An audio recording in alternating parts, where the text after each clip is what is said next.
একটি মাত্র ক্লাসে তড়িৎচুম্বক আবেশের একদম বেসিক থেকে 100% প্রস্তুতি সম্পন্ন হয়ে যাবে জাস্ট এই ক্লাসটি তুমি যদি করো। তোমার যদি এই চ্যাপ্টারটি পূর্বে পড়া নাও থাকে তারপরেও এই ক্লাসটি করলে তোমার একদম জিরো বেসিক থেকে অ্যাডমিশন লেভেল পর্যন্ত তোমার প্রস্তুতি হয়ে যাবে। একদম সিকিউ থেকে শুরু করে এমসিকিউ কোনো কিছুতেই তুমি আটকাবে না। সো আমরা টাইপ 1 এই প্রথম অংশ নিয়ে পড়াশোনা শুরু করছি, অর্থাৎ আমরা প্রথম অংশে পড়াশোনা শুরু করব চুম্বক ফ্লাক্স নিয়ে। তো চুম্বক ফ্লাক্সটা বোঝার আগে তুমি একটু বুঝে নাও খুব দ্রুত, সেটা হচ্ছে চুম্বক বলরেখা। সো অবশ্যই তোমরা এরকম দণ্ড চুম্বক দেখেছো। সো এরকম একটা দণ্ড চুম্বক তোমরা হয়তো বাসায় অনেক সময় এগুলো নিয়ে খেলাধুলা করেছো। সো এই একটা দণ্ড চুম্বকের আসলে দুইটা প্রান্ত থাকে। মনে রাখবে প্রথম কথা, একটা দণ্ড চুম্বকের দুইটা প্রান্ত থাকে, উত্তর মেরু দক্ষিণ মেরু। সো দুইটা মেরু থাকে। দেখো উত্তর মেরু দক্ষিণ মেরু, ঠিক দেখো এখানেও একটা দণ্ড চুম্বক দেখানো হয়েছে, উত্তর মেরু দক্ষিণ মেরু। দেখো এস লেখা সাউথ, নর্থ লেখা উত্তর। সো উত্তর মেরু দক্ষিণ মেরু, এবং এখানে একটা রাখছি উত্তর মেরু দক্ষিণ মেরু। সো চুম্বক থাকে, ভালো কথা। আমরা দেখেছি খেয়াল করে দুটো চুম্বককে, দুটো দণ্ড চুম্বককে কাছাকাছি আনলে অনেক সময় তারা কি করে, অনেক সময় তারা পরস্পরকে আকর্ষণ করে, আবার অনেক সময় দেখা যায় দণ্ড দুইটা চুম্বককে কাছাকাছি আনলে অনেক সময় বিকর্ষণ করে। তুমি মনে রাখবা যে এই চুম্বক বলরেখাগুলো সবসময় উত্তর মেরু থেকে বের হয় এবং দক্ষিণ মেরুতে প্রবেশ করে। খেয়াল করো, দেখো উত্তর মেরু থেকে বের হয়েছে, এই দক্ষিণ মেরুতে প্রবেশ করছে। দেখো উত্তর মেরু থেকে সব বলরেখাগুলো বের হচ্ছে আর দক্ষিণ মেরুতে প্রবেশ করছে, দক্ষিণ মেরুতে প্রবেশ করছে বলে আমরা ধরে নিই। হ্যাঁ, এটা কিন্তু কাল্পনিক। এবং একইভাবে তুমি খেয়াল করো, এখানেও দেখো আমি এখানে উত্তর মেরুটা দিয়েছি, তাহলে কি এবার এখান থেকে যাবে না, উত্তর মেরু থেকে যাবে। এই যে উত্তর মেরু থেকে দক্ষিণ মেরুতে প্রবেশ করবে, উত্তর মেরু থেকে দক্ষিণ মেরুতে প্রবেশ করবে। সো এই প্রথম একটা ব্যাপার মনে রাখো যে চুম্বক থেকে চুম্বক বলরেখা নির্গত হয় এবং সেগুলো উত্তর মেরু থেকে বের হয়ে দক্ষিণ মেরুতে প্রবেশ করবে। মনে থাকবে না কথাটুকু? মনে থাকা উচিত। এই চুম্বক বলরেখা আমরা জানলাম, ঠিক আছে ভাই, চুম্বক বলরেখাটা কেন জানলাম? যেন আমরা নেক্সট যে টপিকটা চুম্বক ফ্লাক্স, সেটা যেন আমরা বুঝতে পারি। তো চলো আমরা চুম্বক ফ্লাক্স জিনিসটা দেখি। এখানে একটা সংজ্ঞা লেখা আছে, সংজ্ঞাটা আমরা বুঝবো। তার আগে আমরা বুঝে নিই যে চুম্বক ফ্লাক্স আসলেই কি।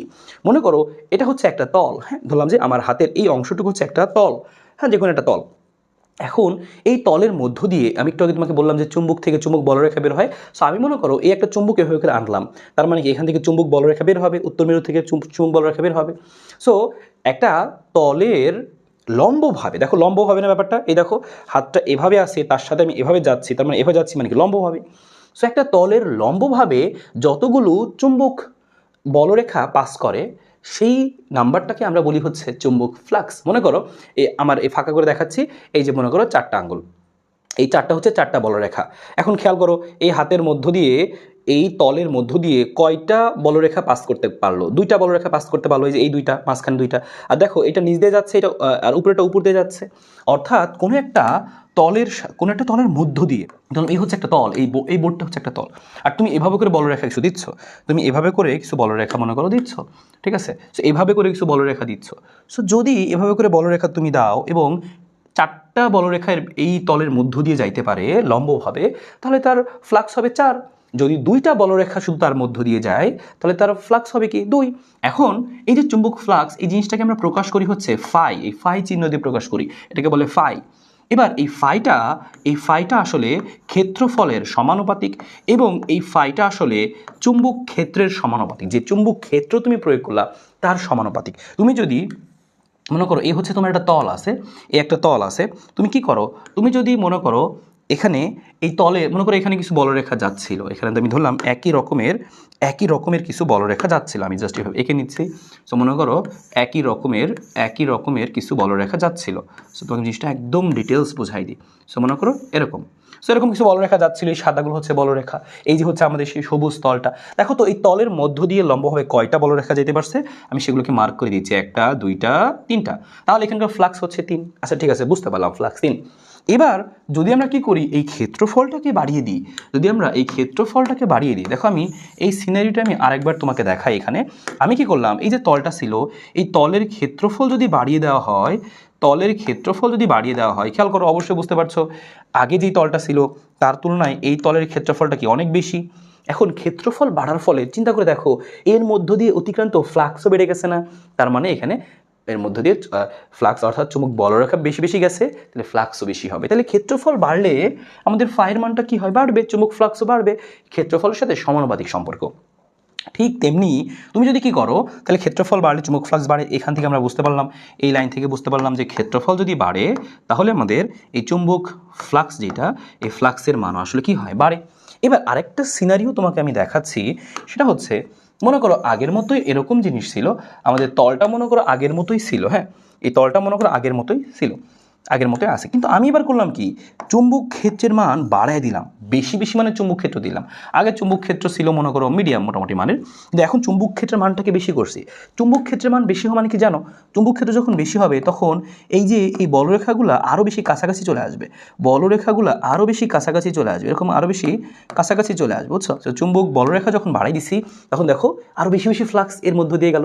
তাহলে এখানেও কিন্তু কি হয়েছে দেখো, যে বি এর মানটা বাড়ার সাথে সাথে এই বলরেখাগুলো কি কাছাকাছি চলে আসছে, তার মানে অনেক ঘন সন্নিবিশিষ্ট হয়ে গেছে, তার মানে অল্প ক্ষেত্রফলের মধ্য দিয়েও এখন বেশি পরিমাণে ফ্লাক্স অর্থাৎ বলরেখা যাইতে পারবে, তার মানে ফ্লাক্সও তখন বেশি হবে। তাহলে এখান থেকে তাহলে আমরা বুঝতে পারলাম যে এই ফাইটা আসলে কি এ আর বি এর সমানুপাতিক। সো ফাই সমানুপাতিক এ বি, অর্থাৎ এ হচ্ছে ক্ষেত্রফল, বি হচ্ছে চুম্বক ক্ষেত্র। সো এখান থেকে তুমি ফ্লাক্সটা কি পাবা, ফাই সমান সমান সমানুপাতিক চিহ্ন উঠে গেলে সমানুপাতিক ধ্রুবক আসে যার মান 1 এখানে। তো এখান থেকে পাওয়া গেল হচ্ছে ফাই সমান সমান, তাহলে আলটিমেটলি হচ্ছে এ বি, ফাই সমান সমান হচ্ছে এ বি পাওয়া গেল। অর্থাৎ এটাই কিন্তু আমাদের এখান থেকে সূত্র, চুম্বক ফ্লাক্সের সূত্র পাওয়া গেল যে চুম্বক ফ্লাক্স ফাই সমান এ ইন্টু বি, অর্থাৎ ক্ষেত্রফল যদি বেশি হয় আবার চুম্বক ক্ষেত্র যদি বেশি হয় তাহলে ফ্লাক্সও আসলে বেশি হবে।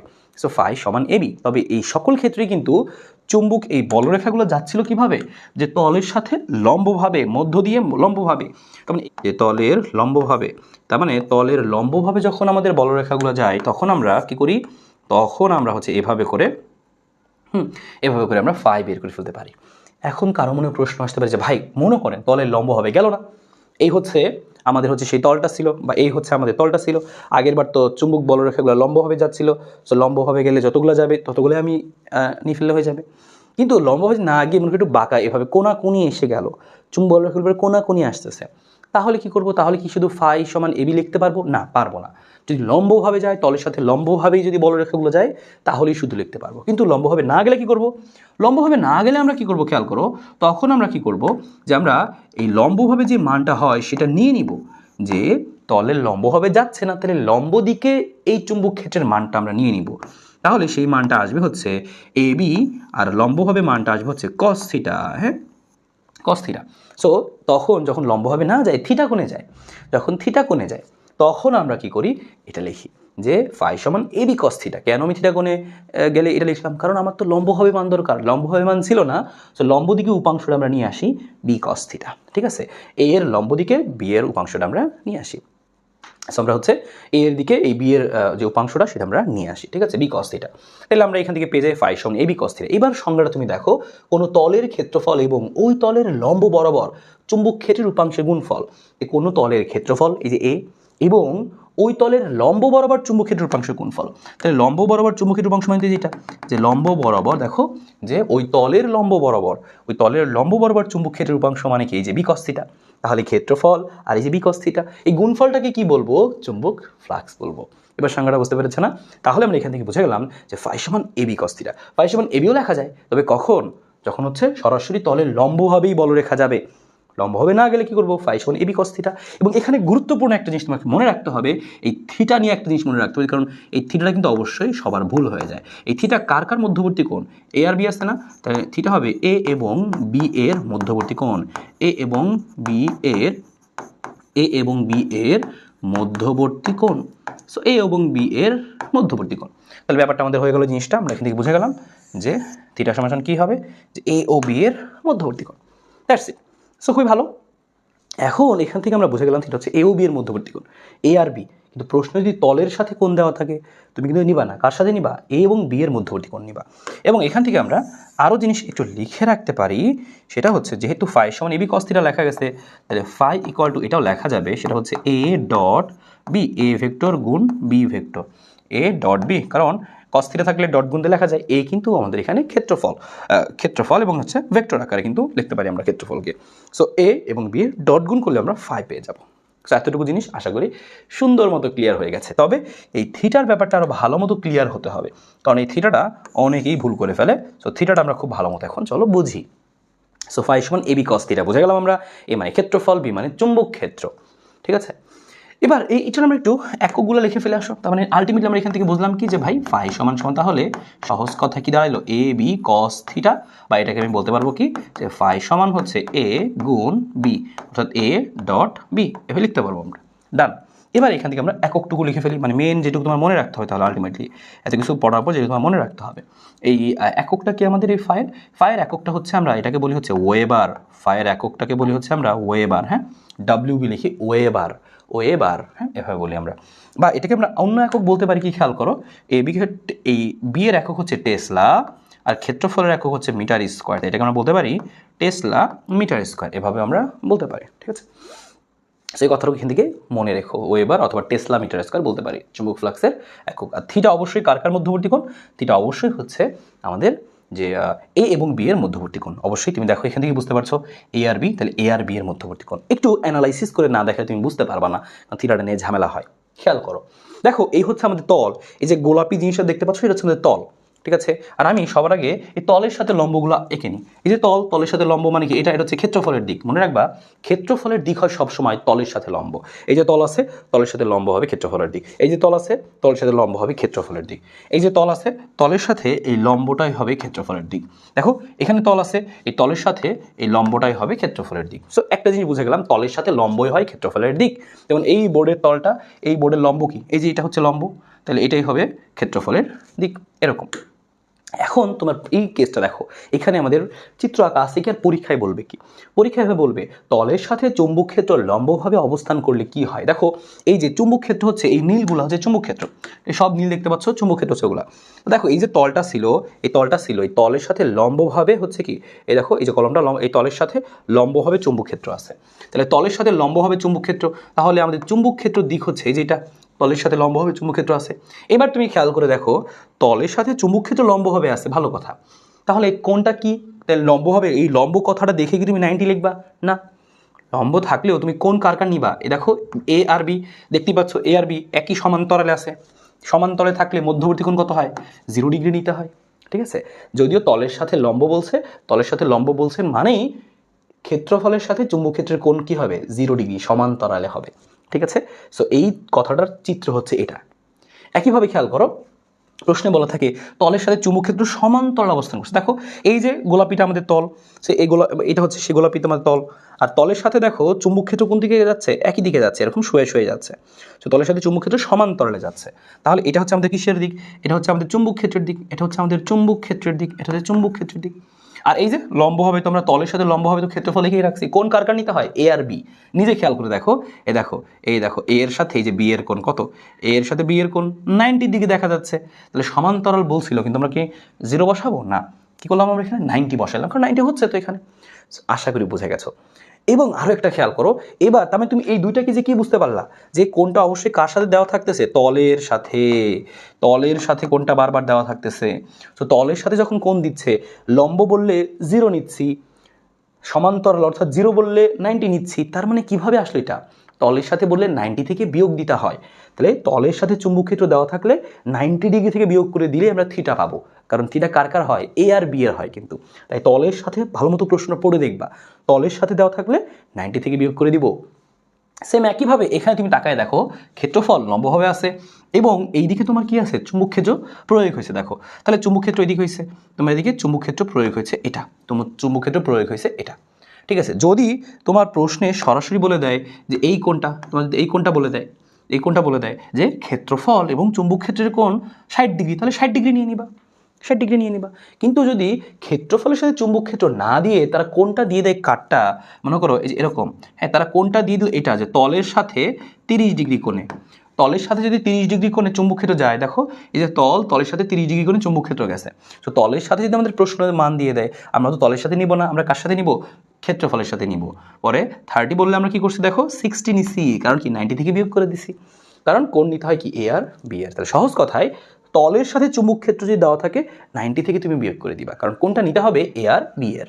আশা করি এই চিত্রের মধ্য দিয়ে জিনিসটা একেবারেই ক্লিয়ার হয়ে গেছে। এটা হচ্ছে ফ্যারাডের সূত্র, Faraday's law of electromagnetic induction. এবং এটার দুইটা সূত্র আছে, তিনি দুইটা সূত্র দিয়েছেন, ফ্যারাডের প্রথম সূত্র এবং দ্বিতীয় সূত্র নামে পরিচিত। প্রথম সূত্রে তিনি বলেন, তিনি এটা বলেন যে একটা বদ্ধকুণ্ডলীর আশেপাশে যদি আমরা কী করি, একটা দণ্ডচুম্বককে বা অন্য কোনো বর্তনীকে আনা নেওয়া করি, তাহলে সেখানে কি হবে? একটা তড়িৎচালক শক্তি এখানে পাওয়া যাবে, উৎপন্ন হবে। সো প্রথম সূত্রে তিনি এটাই বলছেন, উৎপন্ন হবে। আর 2 নম্বর সূত্রে তিনি বলছেন যে উৎপন্ন যে হবে সেই মানটা কত হবে। তো খেয়াল করে দেখো কি বলছেন উনি, যে যখন কোনো বদ্ধকুণ্ডলীর মধ্য দিয়ে অতিক্রান্ত, বদ্ধকুণ্ডলীর মধ্য দিয়ে অতিক্রান্ত, হ্যাঁ, বদ্ধকুণ্ডলীর মধ্য দিয়ে অতিক্রান্ত চুম্বক ক্ষেত্ররেখার, খেয়াল করে দেখো পুরো লাইনটা বুঝে বুঝে পড়ি, যখনই কোনো বদ্ধকুণ্ডলীর মধ্য দিয়ে অতিক্রান্ত চুম্বক ক্ষেত্ররেখার মোট সংখ্যা বা চুম্বক ফ্লাক্সের পরিবর্তন ঘটে, যে বললাম চুম্বক ফ্লাক্সের পরিবর্তন করতে হবে, চুম্বক ফ্লাক্সের যখনই পরিবর্তন ঘটে তখনই কুণ্ডলীতে একটি ক্ষণস্থায়ী তড়িৎচালক শক্তি হয়, পাওয়া যায়। ক্ষণস্থায়ী কেন? কারণ তুমি যখন যদি থামে ফেলো তাহলে ফ্লাক্সের পরিবর্তন হয় না, আর তুমি কারেন্টও পাও না, তাই এটা কি ক্ষণস্থায়ী। ক্ষণস্থায়ী তড়িৎচালক শক্তি পাওয়া যায় তথা তড়িৎ প্রবাহ আবিষ্ট হয়। যতক্ষণ চুম্বক ফ্লাক্স বা ক্ষেত্ররেখার পরিবর্তন ঘটতে থাকে আবিষ্ট তড়িৎচালক শক্তি তথা প্রবাহ ততক্ষণই স্থায়ী হয়। ক্ষেত্ররেখার সংখ্যা বৃদ্ধিতে তড়িৎ প্রবাহ যেদিকে ঘটে আর সংখ্যা হ্রাস পেলে আবার তার বিপরীত দিকে ঘটে। আমরা জিনিসটা বুঝতে পেরেছিলাম যে যখন নিয়ে যাচ্ছিলাম যেদিকে কারেন্ট পাচ্ছিলাম, নিয়ে আসার সময় আরেক দিকে কারেন্ট পাচ্ছি। সো এই ব্যাপারটা এখানে বলা হয়েছে। আশা করি পুরো কথা ক্লিয়ার। একবার দুইবার রিডিং পড়ে তুমি যেন কথাটা লিখতে পারো সেরকম উপযুক্ত করে রাখলেই চলবে। দ্বিতীয় সূত্রের মধ্যে আমরা দেখব যে তিনি বলেছেন যে বুঝতে পারলাম যে হ্যাঁ এরকম একটা বদ্ধকুণ্ডলীর আশেপাশে দণ্ডচুম্বক এরকম আনা নেওয়া করলে কি হয়, তড়িৎচালক শক্তি উৎপন্ন হয়। সেই তড়িৎচালক শক্তির মান কত হবে? তিনি বলেন সেই তড়িৎচালক শক্তির মানটা কার কার উপর নির্ভর করে। দেখো একটা কথা আমাকে বলেছিলাম যে ফ্লাক্সের পরিবর্তন, তুমি যখন জোরে আনা নেওয়া করতেছো বেশি পাচ্ছ কেন? কারণ ফ্লাক্সের পরিবর্তন বেশি বেশি হচ্ছে, প্রতি সেকেন্ডে ফ্লাক্সের পরিবর্তন বেশি হচ্ছে। তাহলে ফ্লাক্সের পরিবর্তনের হারের উপরে নির্ভর করে। প্রতি সেকেন্ডে ফ্লাক্সের পরিবর্তন বেশি হলে তড়িৎচালক শক্তি বেশি পাওয়া যায়। ফ্লাক্সের পরিবর্তন প্রতি সেকেন্ডে মানে কি? ফ্লাক্সের পরিবর্তনের হার। তার মানে এই তড়িৎচালক শক্তির দেখো বলেছে তিনি কোনো বদ্ধকুণ্ডলীতে আবিষ্ট তড়িৎচালক শক্তির মান, এই যে মানটা কি হবে ওই কুণ্ডলীর মধ্য দিয়ে অতিক্রান্ত চুম্বক ফ্লাক্সের পরিবর্তনের হারের সমানুপাতিক। ঋণাত্মক কথা নিয়ে আমরা পরে আলোচনা করব, আপাতত দেখো যে বলছে তিনি কি, যে ফ্লাক্সের পরিবর্তনের হারের সমানুপাতিক। তার মানে এই এর মানটা কি সমানুপাতিক? যে ফ্লাক্সের পরিবর্তনের হার। সো আমরা বলতে পারি যে ফ্লাক্সের পরিবর্তন এরকম ডি ফাই, আর হচ্ছে হার মানে কি ডি ফাই বাই ডিটি। ফ্লাক্সের পরিবর্তন, ফাই মানে ফ্লাক্স, ডেল ফাই মানে কি ফ্লাক্সের পরিবর্তন, আর ডিটি মানে কি সময় দিয়ে ভাগ করলে পরিবর্তনের হার পাওয়া যায়। ফ্লাক্সের পরিবর্তনের সমানুপাতিক, হ্যাঁ, কিন্তু বলছে ঋণাত্মক মানে সমানুপাতিক। তা আমি একটা মাইনাস দিব। আমরা ঋণাত্মক কথাটা কেন আসলো সামনে আলোচনা করব, কিন্তু এই জিনিসটাকে আমরা অন্যভাবে লিখতে পারি। খেয়াল করো যে কীভাবে লিখতে পারি। এই সমানুপাতিক চিহ্ন উঠে গেলে একটা সমানুপাতিক ধ্রুবক আসে, সেই ধ্রুবকের মানটা আসলে এখানে 1। সো এখানে আর লিখলাম না আমরা, তো শুধু মাইনাস থাকলো। এই ডেল ফাই বাই ডেলটিকে আমরা এভাবে না লিখে আমরা এভাবেও লিখতে পারি হচ্ছে ডি ফাই বাই ডিটি, এভাবে লিখতে পারি। এবং আরেকটা জিনিসও আমরা এখানে পড়েছিলাম, একটু মনে করে দেখো যে এই যে তড়িৎচালক শক্তির মানটা সেটা কিন্তু পাক সংখ্যার সমানুপাতিক। মনে আছে যে পাক সংখ্যা বেশি হলে বেশি হবে। দেখো সেখানে কিন্তু জিনিসটা চলে আসবে। পাক সংখ্যা যখন আসবে তখন আমরা লিখবো এন, সাথে লিখবো হচ্ছে ডি ফাই বাই হচ্ছে ডিটি। তার মানে এই তড়িৎচালক শক্তির মানটা হবে যে minus N D phi by dt. এই মাইনাসটা দ্বারা দিক বোঝায়, এই মাইনাসটা দ্বারা দিক প্রদর্শিত হয়। যেমন এই যে আবিষ্ট প্রক্রিয়ায় যে তড়িৎচালক শক্তি পাইলা, তড়িৎ প্রবাহ পাইলা, সেই আবিষ্ট প্রবাহের দিক কোন দিকে হবে? সো আবিষ্ট প্রবাহের দিক কোন দিকে হবে সেটা আমরা এই মাইনাস দিয়ে ডিফাইন করতে পারি। So E equal to minus N D phi by d. যখন আমাদের শুধু ভ্যালু দরকার হয়, তড়িৎচালক শক্তি শুধু মান দরকার হয়, হ্যাঁ, সো ই এর জাস্ট মান, হ্যাঁ, শুধু মান, যখন মান প্রয়োজন হবে শুধুমাত্র তখন আমরা জাস্ট এটা লিখতে পারবো আর কি, যে N D phi by dt. তো শুধু মান নিয়ে তোমার যদি কাজ করতে হয়, শুধু মান প্রয়োজন হয়, তখন তুমি লিখতে পারবা যে N D phi by D T তড়িৎচালক শক্তি। এবং একক কি হবে বুঝতেই পারছো, তড়িৎচালক শক্তি একক আর কি হবে, ভোল্ট হবে। নর্মাল যে তড়িৎচালক শক্তি, তো এটাও সেই তড়িৎচালক শক্তি, একক হচ্ছে volt. So E equal to minus N D phi by dt, ঠিক আছে। আর এই ফাইয়ের পরিবর্তে আবার কি লেখা যায় এই ব্যাপারটা একটু জেনে রাখো। একটু আগে আমরা শিখেছি ফাই সমান এবি কস থিটা লেখা যায়, মনে আছে সেই জিনিসটা?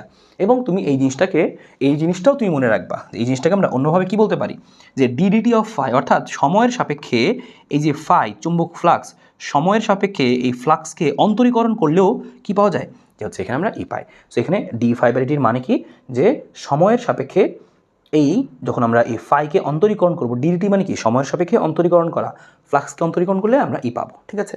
সো আমরা এটা হচ্ছে আমাদের সূত্র, ই সমান minus N D phi by DT. So আশা করি এটা বুঝতে পেরেছি আমরা এই ফ্যারাডের সূত্রটা। এইবার এই যে এখানে যে আবিষ্ট তড়িৎচালক শক্তি উৎপন্ন হলো তার মান কত পেয়ে গেলা, সেই আবিষ্ট তড়িৎচালক শক্তিটার কারণে যে তড়িৎ প্রবাহ পাচ্ছ, সেই তড়িৎ প্রবাহ তো বর্তনীর কোনো না কোনো দিকে যাবে, তাই না? এই প্রবাহের দিকটা ঘড়ির কাঁটার দিকে হতে পারে বা ঘড়ির কাঁটার বিপরীত দিকে হতে পারে। সো কোন দিকে হবে সেটা কিভাবে বুঝবো? এটা বোঝার জন্য আরেকটা সূত্র রয়েছে, যে সূত্রটাকে আমরা বলি লেন্জের সূত্র।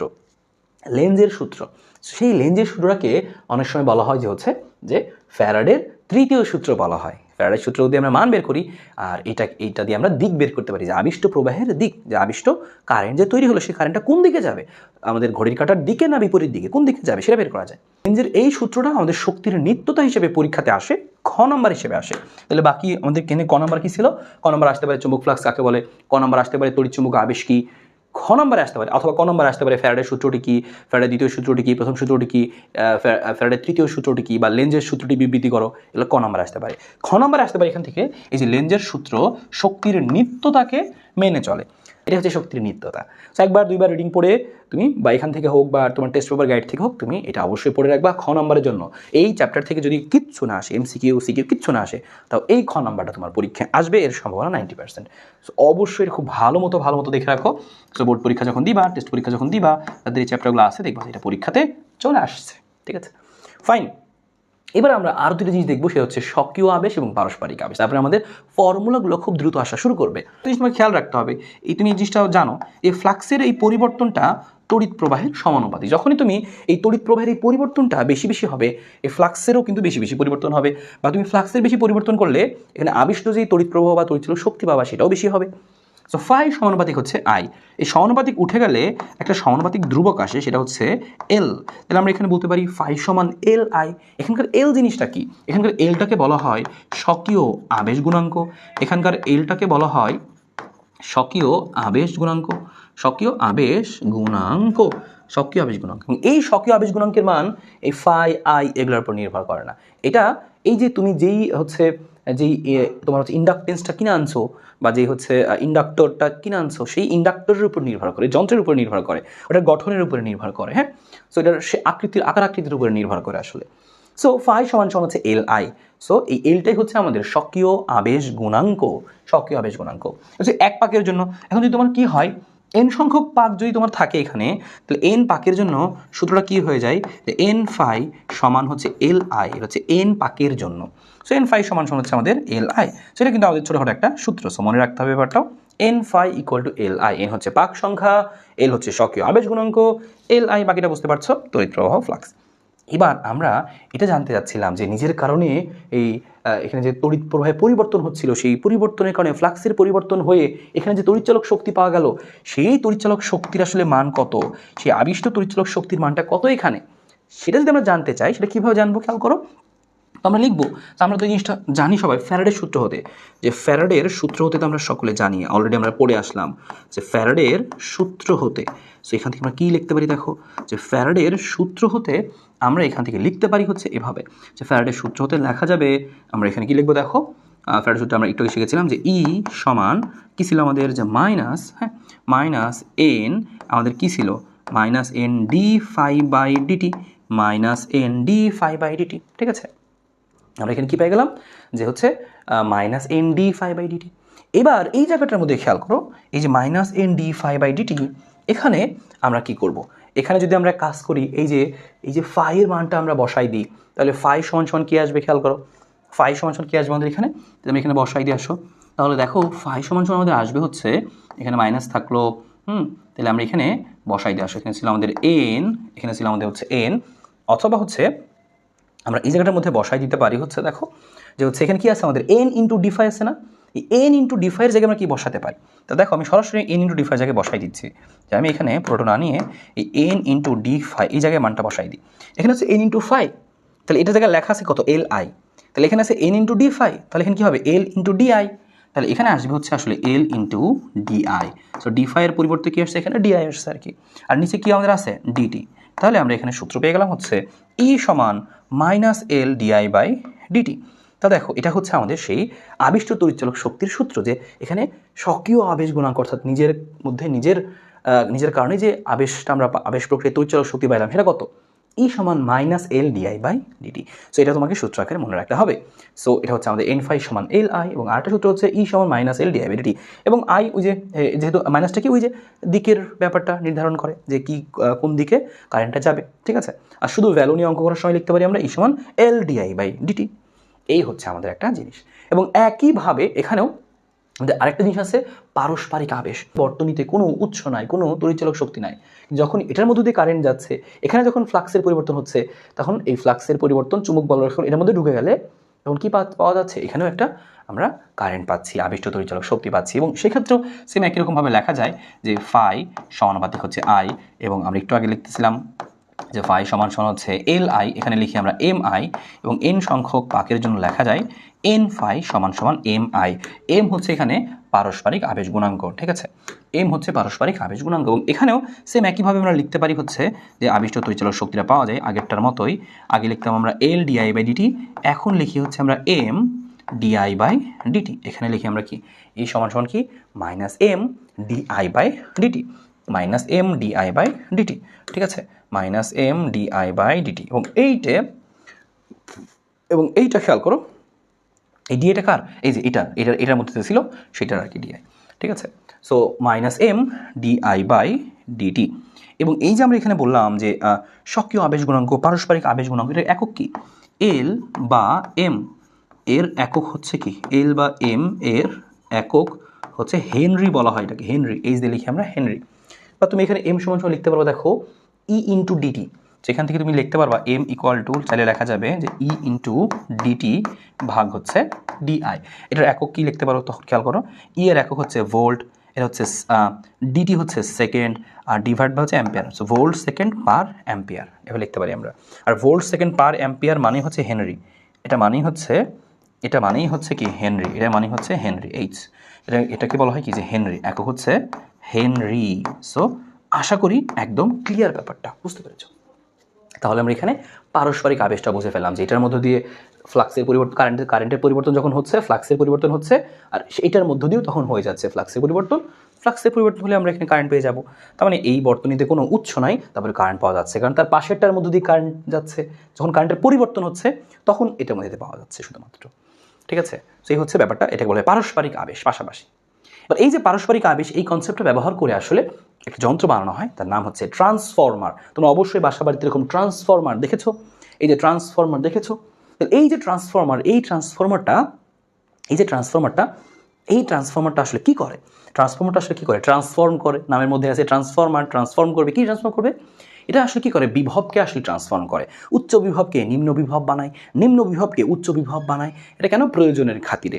আমরা যে বিদ্যুৎ বাসা বাড়িতে ব্যবহার করছি, এটা উৎপন্ন হচ্ছে কোনো না কোনো জায়গায়, তো সেই যে জায়গায় উৎপন্ন হচ্ছে সেখান থেকে জাতীয় গ্রিডে আসতেছে, সেখান থেকে আবার তোমার বাসায় পৌঁছে যাচ্ছে, বা তোমার বাসার আশেপাশে যে বিদ্যুৎ পল্লী বিদ্যুৎ আছে সেখানে আসতেছে, সেখান থেকে তোমার বাসায় চলে আসতেছে। এই যে এভাবে করে কারেন্টগুলো সাপ্লাই হচ্ছে, বিভিন্ন জায়গা থেকে বিভিন্ন জায়গায় স্থানান্তরিত হচ্ছে, এই স্থানান্তরের সময় অনেক কারেন্ট লস হয়। যদি আমরা এই বিভবটাকে একটু ম্যানিপুলেট করতে পারি, কমাইতে বাড়াইতে পারি, তাহলে এই লসটা কমানো যায়। সো এই লসটা কমানোর জন্য এবং এই স্থানান্তর প্রক্রিয়াটাকে আরও সহজ করার জন্য, আরও সাশ্রয়ী করার জন্য কিন্তু এই ট্রান্সফর্মার ব্যবহার করা হয়। সো আমরা এই ট্রান্সফর্মার আসলে দুই রকম হয়ে থাকে, একটাকে বলা হয় হচ্ছে স্টেপ আপ, তাহলে ট্রান্সফর্মার আসলে বিভবটাকে বাড়ায় কমায়, হ্যাঁ, একই সাথে হচ্ছে কারেন্টটাও বেড়ে কমে যায়। সো দুই রকমের ট্রান্সফর্মার হয়, একটাকে বলা হয় হচ্ছে আরোহী ট্রান্সফর্মার, সো নামটা মনে রাখবো আমরা, একটাকে বলা হয় হচ্ছে আরোহী বা হচ্ছে বলা হয় হচ্ছে step up transformer, step up transformer. আর আরেকটা ট্রান্সফর্মার পাওয়া যায়, সেটাকে বলা হয় অবরোহী, বা এটাকে বলা হয় হচ্ছে স্টেপ ডাউন ট্রান্সফর্মার। এটাকে বলা হচ্ছে কি, এটাকে বলা হয় হচ্ছে স্টেপ ডাউন ট্রান্সফর্মার। আরোহী বা স্টেপ আপ ট্রান্সফর্মার, আর হচ্ছে অবরোহী বা হচ্ছে স্টেপ ডাউন ট্রান্সফর্মার, ঠিক আছে। আরোহী বা স্টেপ আপ, অবরোহী বা স্টেপ ডাউন ট্রান্সফর্মার। এখন এই ট্রান্সফর্মারটা কিভাবে গঠিত হয়, কিভাবে আমরা গঠন করি এবং কোন ট্রান্সফর্মার কি করে, সেটা একটু দেখে ফেলি আমরা। আসো এই হচ্ছে, তাহলে আমরা নেক্সট পেজে দেখে আসো, দুই রকম বললাম। দেখো এখানে দুই রকম ট্রান্সফর্মার লেখা আছে আমাদের, এটাকে বলা হচ্ছে স্টেপ আপ এবং এটাকে বলা হচ্ছে স্টেপ ডাউন। আসলে কি করা হয় এখানে, যে আমরা কি করি, এরকম তার পেঁচাই, যে দুই পাশে, হ্যাঁ, দুই পাশে দুইটা, আমরা দেখো আমাদের কি আছে, যে লোহার পাত আছে, এগুলোর মধ্যে আমরা তার এরকম পেঁচাই, কুণ্ডলী আমরা, হ্যাঁ। সো এখানে কুণ্ডলীর মধ্যে আমরা কি করি, তার পেঁচাই আর কি, তার পেঁচাই এরকম কুণ্ডলী বানাই আমরা।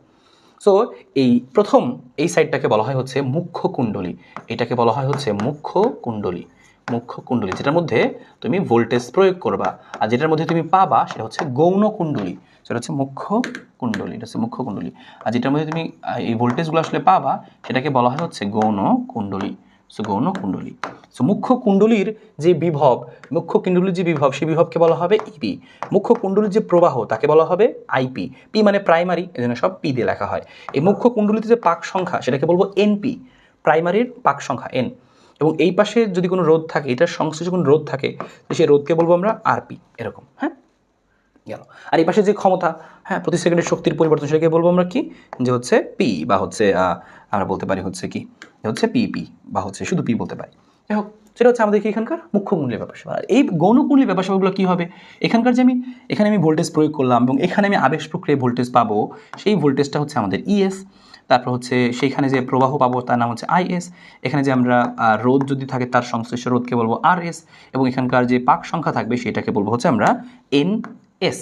ঠিক আছে, এখানে যে আমি দেখো তারের পাক দিছি, এই পাকের সংখ্যাটা কম বেশি করার ফলেই এই বিভিন্ন রকমের ট্রান্সফরমারে রূপান্তরিত হয়, দুই রকমের ট্রান্সফারে রূপান্তরিত হয়। যদি আমরা মুখ্য কুণ্ডলীর পাক সংখ্যাটা কম রেখে গৌণ কুণ্ডলীতে পাক সংখ্যাটা বেশি দেই, তাহলে সেই ট্রান্সফরমারকে আমরা বলি হচ্ছে স্টেপ আপ। দেখো এখানে গৌণ কুণ্ডলীর পাক সংখ্যাটা বেশি থাকবে মুখ্য কুণ্ডলীর চেয়ে। কেন? কারণ এই স্টেপ আপ ট্রান্সফরমারটা কি করে, যে এখানে কি আছে আমাদের বিভবটা কম ছিল সেটাকে বেশি বিভবে রূপান্তরিত করে। হ্যাঁ, বেশি বিভবে রূপান্তরিত করে। দেখো এখানকার বিভবটাও বেশি হবে, তার মানে স্টেপ আপ কী করে, যে বিভব বাড়ায়। তেমন রাখবা, স্টেপ আপ কী করবে, এই সেকেন্ডারি কুণ্ডলীতে এখানকার যে বিভবটা পাবো সেটা বিভবটা বেশি হবে, মানে অধিক বিভবে পরিণত করে। কম বিভবকে, তাহলে বাংলাটা মনে রাখবে এভাবে, যে কম বিভবকে অধিক বিভবে পরিণত করে। কম বিভবকে অধিক বিভবে পরিণত করে, কম বিভবকে অধিক বিভবে পরিণত করে, সেটাকে আমরা বলি হচ্ছে স্টেপ আপ। কম বিভবকে অধিক বিভব বানায়। এবং কি হয় দেখো, সেটা হচ্ছে অধিক কারেন্টকে কম কারেন্ট বানায়। খেয়াল করে দেখো, আইপিটা বড়, মানে এই পাশের কারেন্টটা বেশি, এ পাশের কারেন্টটা কম। তার মানে কম বিভবের অধিক কারেন্টকে অধিক বিভবের কম কারেন্টে পরিণত করে। বই হয়ে লেখা লিখতে পাবো তুমি, তো তুমি মনে রাখবে খালি বিভবেরটা, আর বিভব যা কারেন্ট তার উল্টা সেম। এ পাশে কম বিভব, তার মানে এই পাশে বেশি কারেন্ট। এই পাশে বেশি বিভবে পরিণত হয়, তার মানে কম কারেন্টে পরিণত হয়। শেষ। এখানে কি হয়, একটা কম একটা বেশি, একটা কম একটা বেশি। তো একটা মনে রাখলে, বিভবেরটা মনে রাখলে এনাফ। ঠিক তার উল্টা হচ্ছে স্টেপ ডাউন, যে এখানে দেখো যে মুখ্য কুণ্ডলীটাকে পাক সংখ্যাটা বেশি থাকে, এটা হচ্ছে মুখ্য কুণ্ডলীর পাক সংখ্যা। এবং এখানকার যে হচ্ছে আমাদের বিভবটা, সেটা হচ্ছে মুখ্য কুণ্ডলীর বিভব। এখানকার বিভবটা হচ্ছে গৌণ কুণ্ডলীর বিভব, আগের মতোই। কিন্তু এখানে খেয়াল করে দেখবা যে মুখ্য কুণ্ডলীর পাক সংখ্যাটা বেশি, এনপি বেশি। এনপি যেহেতু বেশি, ওই পাশে এনপি কম, তাহলে এখানে বিভবটাও কম হয়, ইএসটা কম হয়। দেখো ইএসটা কম হয়, ইপিটা বেশি হয়। আর যেহেতু এখানে ইএস কম, তাহলে অবশ্যই কী হবে, আমাদের এই জায়গাটায় হচ্ছে কারেন্ট বেশি হবে, আইএসটা বেশি হবে। ইএস কম দেখে আইএসটা বেশি হবে, এই যে সেম। তার মানে এটার উল্টা জাস্ট হচ্ছে ওটা। তাহলে এখানে কী হবে, যে বেশি বিভবকে কম বিভবে পরিণত করেছে, কথাটা মনে রাখতে পারি আমরা এখানে। হচ্ছে কি, যে বেশি বিভবকে কম বিভব, সো এই কথাটা মনে রাখবা তুমি, যে বেশি বিভবকে কম বিভবে পরিণত করে। সো বেশি বিভবকে কম বিভবে পরিণত করে। সো বেশি বিভবকে কম বিভবকে পরিণত করে। এই তো হয়ে গেল।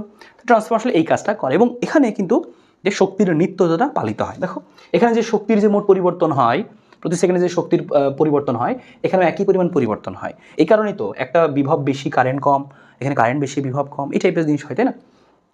বা এখানে হচ্ছে আমাদের বিভব বেশি কারেন্ট কম, এবং এখানে বিভব কম কারেন্ট বেশি, এরকম হয়, একটা বেশি হয় একটা কম হয়। তাহলে শক্তিটা আসলে কি হয়, যে এখানে যে নিত্যতাটা পালিত হয়, শক্তি নিত্যতা পালিত হয়। তার মানে এপাশের যে টোটাল শক্তি ইকুয়াল টু এপাশের টোটাল শক্তিটা সমান হবে, শক্তির পরিবর্তনটা সমান হবে।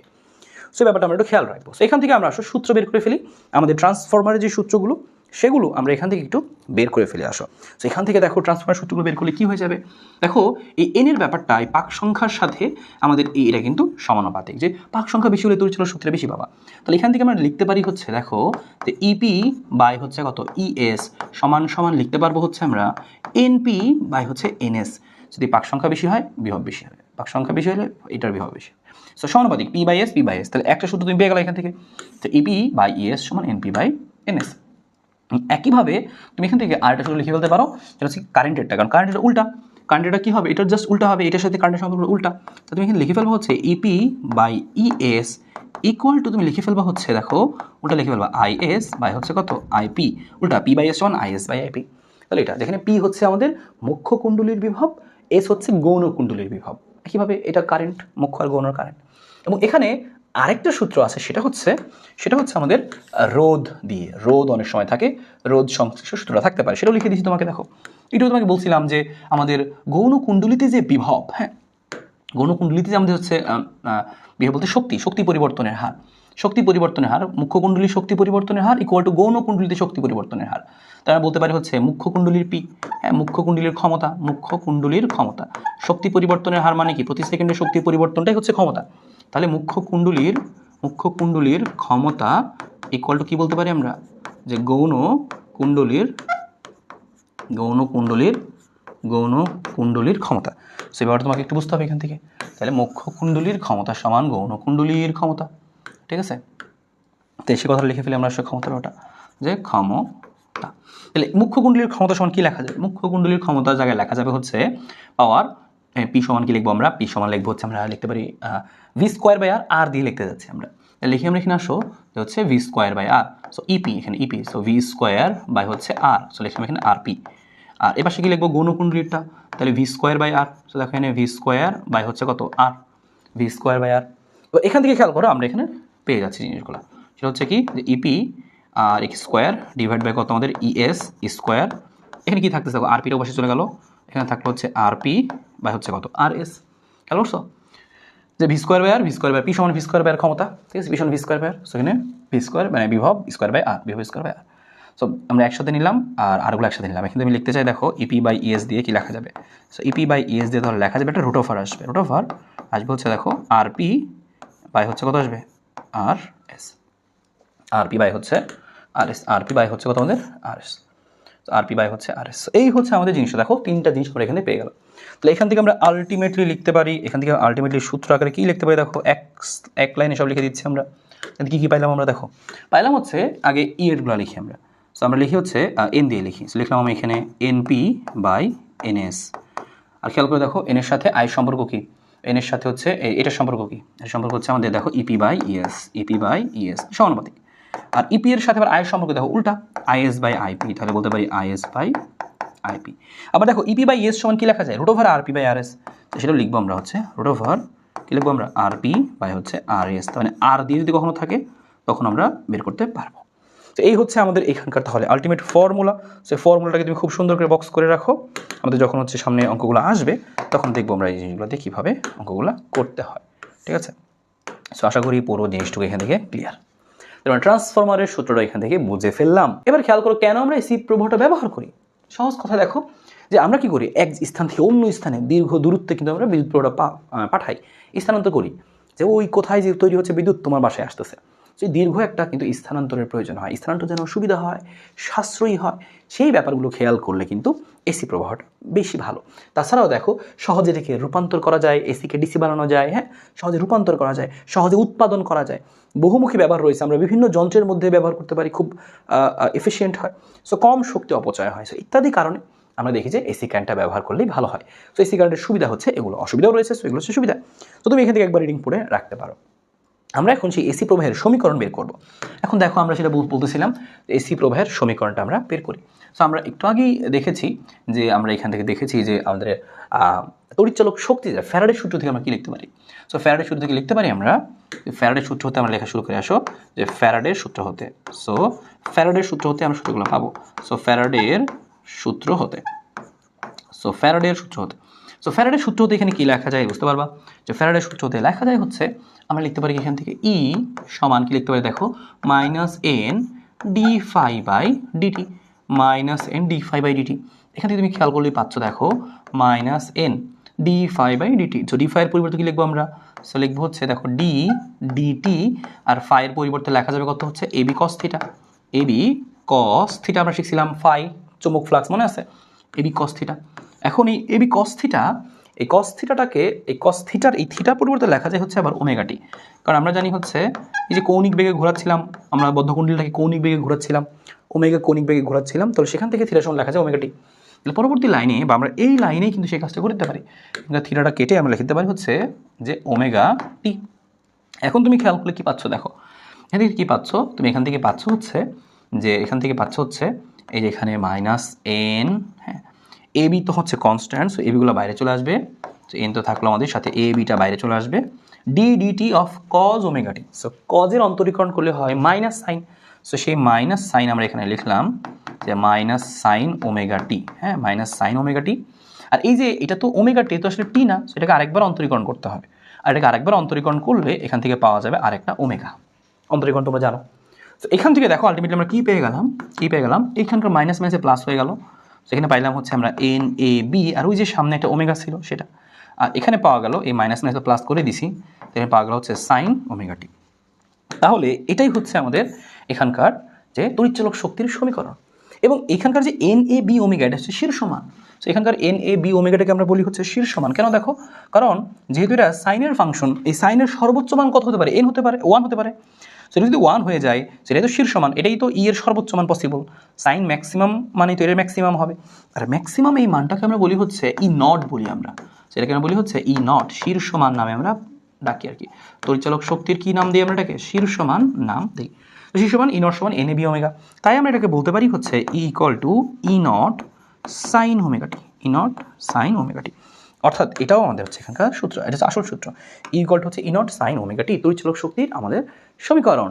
ই equal to E naught sine omega T, যেখানে ই নট কোনটা খেয়াল করো, এটা হচ্ছে আমাদের সেই ই নট, এই যে ম্যাক্সিমাম ভ্যালুগুলো, এটা হচ্ছে ম্যাক্সিমাম ভ্যালুগুলো, এটা হচ্ছে আমাদের সেই ই নট বা আই নট। হ্যাঁ, এগুলো হচ্ছে সেই ই নট বা আই নট, যেগুলো হচ্ছে আমাদের সেই ই নট বা আই নট, এই যে এই ভ্যালুটা এটা হচ্ছে সেই ই নট হচ্ছে আই নট, ঠিক আছে। তো শীর্ষমান হচ্ছে এগুলো বিস্তার।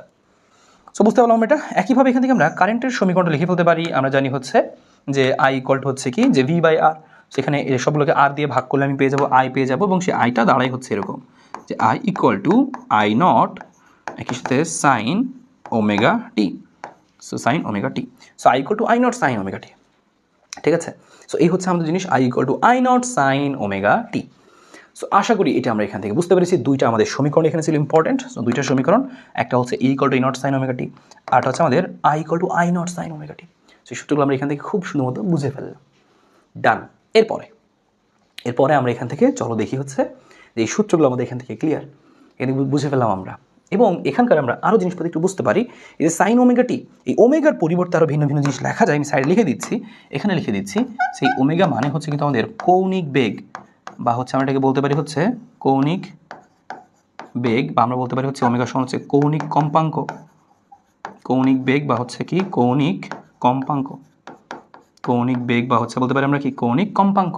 আর এই ওমেগা সমান লেখা যায় হচ্ছে আমাদের, দেখো খেয়াল করে, এর সমান লেখা যায় হচ্ছে 2π/t। টি মানে হচ্ছে আমাদের পর্যায়কাল। সো পর্যায়কাল দেওয়া থাকলে লেখা যাবে কত? 2π/t। বা এটার সমান লেখা যাবে হচ্ছে 2πf, ঠিক আছে। এফ হচ্ছে কম্পাঙ্ক ফ্রিকোয়েন্সি, টি হচ্ছে পর্যায়কাল, ওকে। আর আমরা এটাও লিখতে পারি যে টি সমান 1/f, এটা তো তোমরা সকলে জানোই, টি সমান 1/f লেখা যায়। So I equal to I naught sine omega T, E equal to E naught sine omega T. So আমরা এখান থেকে বুঝে গেলাম।